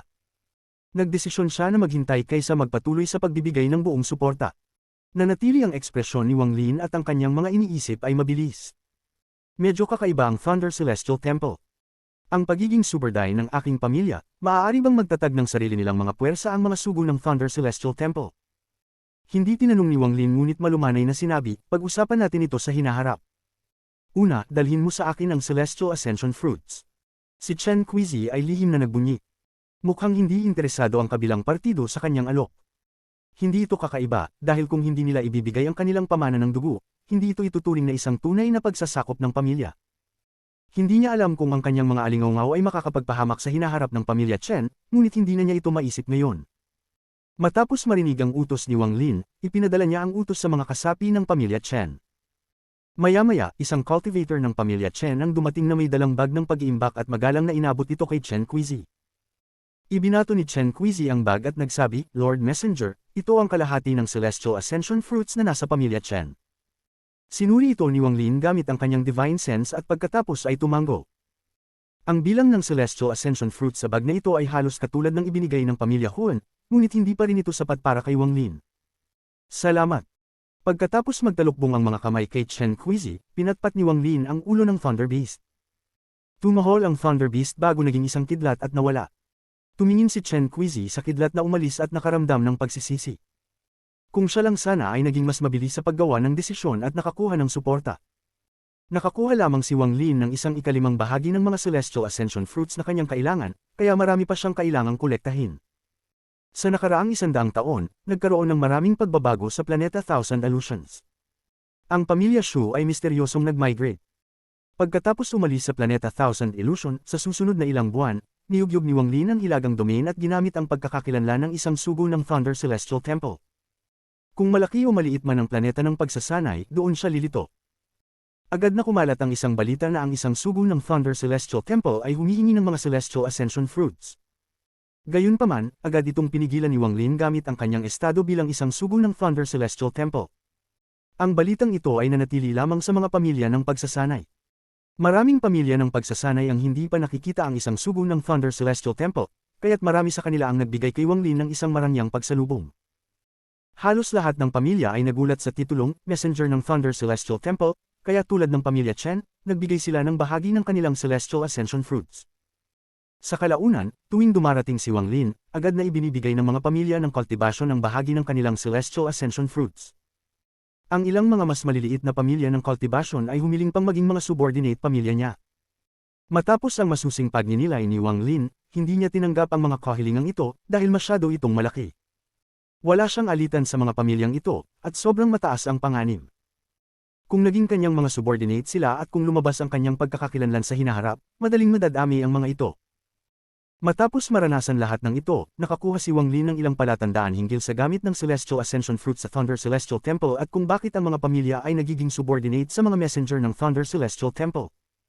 Dumami ang Celestial Ascension Fruits hanggang sa magkakaroon si Wang Lin ng higit pa sa kinakailangan niya, ngunit patuloy pa rin niyang kinukolekta ang mga ito. Sa kalaunan, ang mga prutang ito ay may malaking gamit pa rin sa Thunder Celestial Realm. Makaraan ng kalahating taon, si Wang Lin, kasama ang Thunder Beast, ay bumuo ng isang kidlat at nagmadaling lumipad patungong planetang Yunzia. Sa gitna ng mga kumikislap na bituin ay maraming nebula. Ang kidlat ay umuugong mula sa Thunder Beast, at si Wang Lin ay mabilis na naglalakbay. Kung magtatagumpay ako sa paglalakbay na ito, magiging kumpleto na ang metal element ng Heaven-defying Deed. Pagkatapos nito, dapat ay makikilala na nito ang isang may-ari. Hindi ko lang alam kung magkakaroon nito ng anumang kapangyarihan. Nagsimulang tumaas ang mga inaasahan ni Wang Lin habang papalapit siya sa planetang Yunzia. Sa daraan ng kanyang paglalakbay, ginamit niya ang 1 billion Soul Flag at siniyasat ang mga alaala ng matandang magaling sa pagtakas. In-memorize niya ang lahat ng mga spell ng pagtakas ng matanda. Ang mga spell ng pagtakas ng matandang ito ay nag-iwan ng malalim na marka sa alaala ni Wang Lin. Kung hindi dahil sa lahat ng mga nangyari, matagal na niyang pinag-aralan ang mga ito. Unti-unting lumalapit ang planetang Yunzia. Sa kalahating buwan, lumitaw ang espesyal na fog ng planetang Yunzia sa mga mata ni Wang Lin. Ang fog na ito ay mas makapal kaysa noong unang beses siyang dumaan dito. Ang kidlat ay lalapit, at bago pa ito makarating, narinig ang malalakas na ugong. Pinakitang matalim ang mga mata ni Wang Lin, at makaraan ng ilang sandali, tinulungan niya ang Thunder Beast na magtungo sa makapal na fog. Ang mga pagsabog ng mga hiyaw ay nanggaling mula sa fog. Nang marinig ni Wang Lin ang mga hiyaw, kumislap ang kanyang mga mata,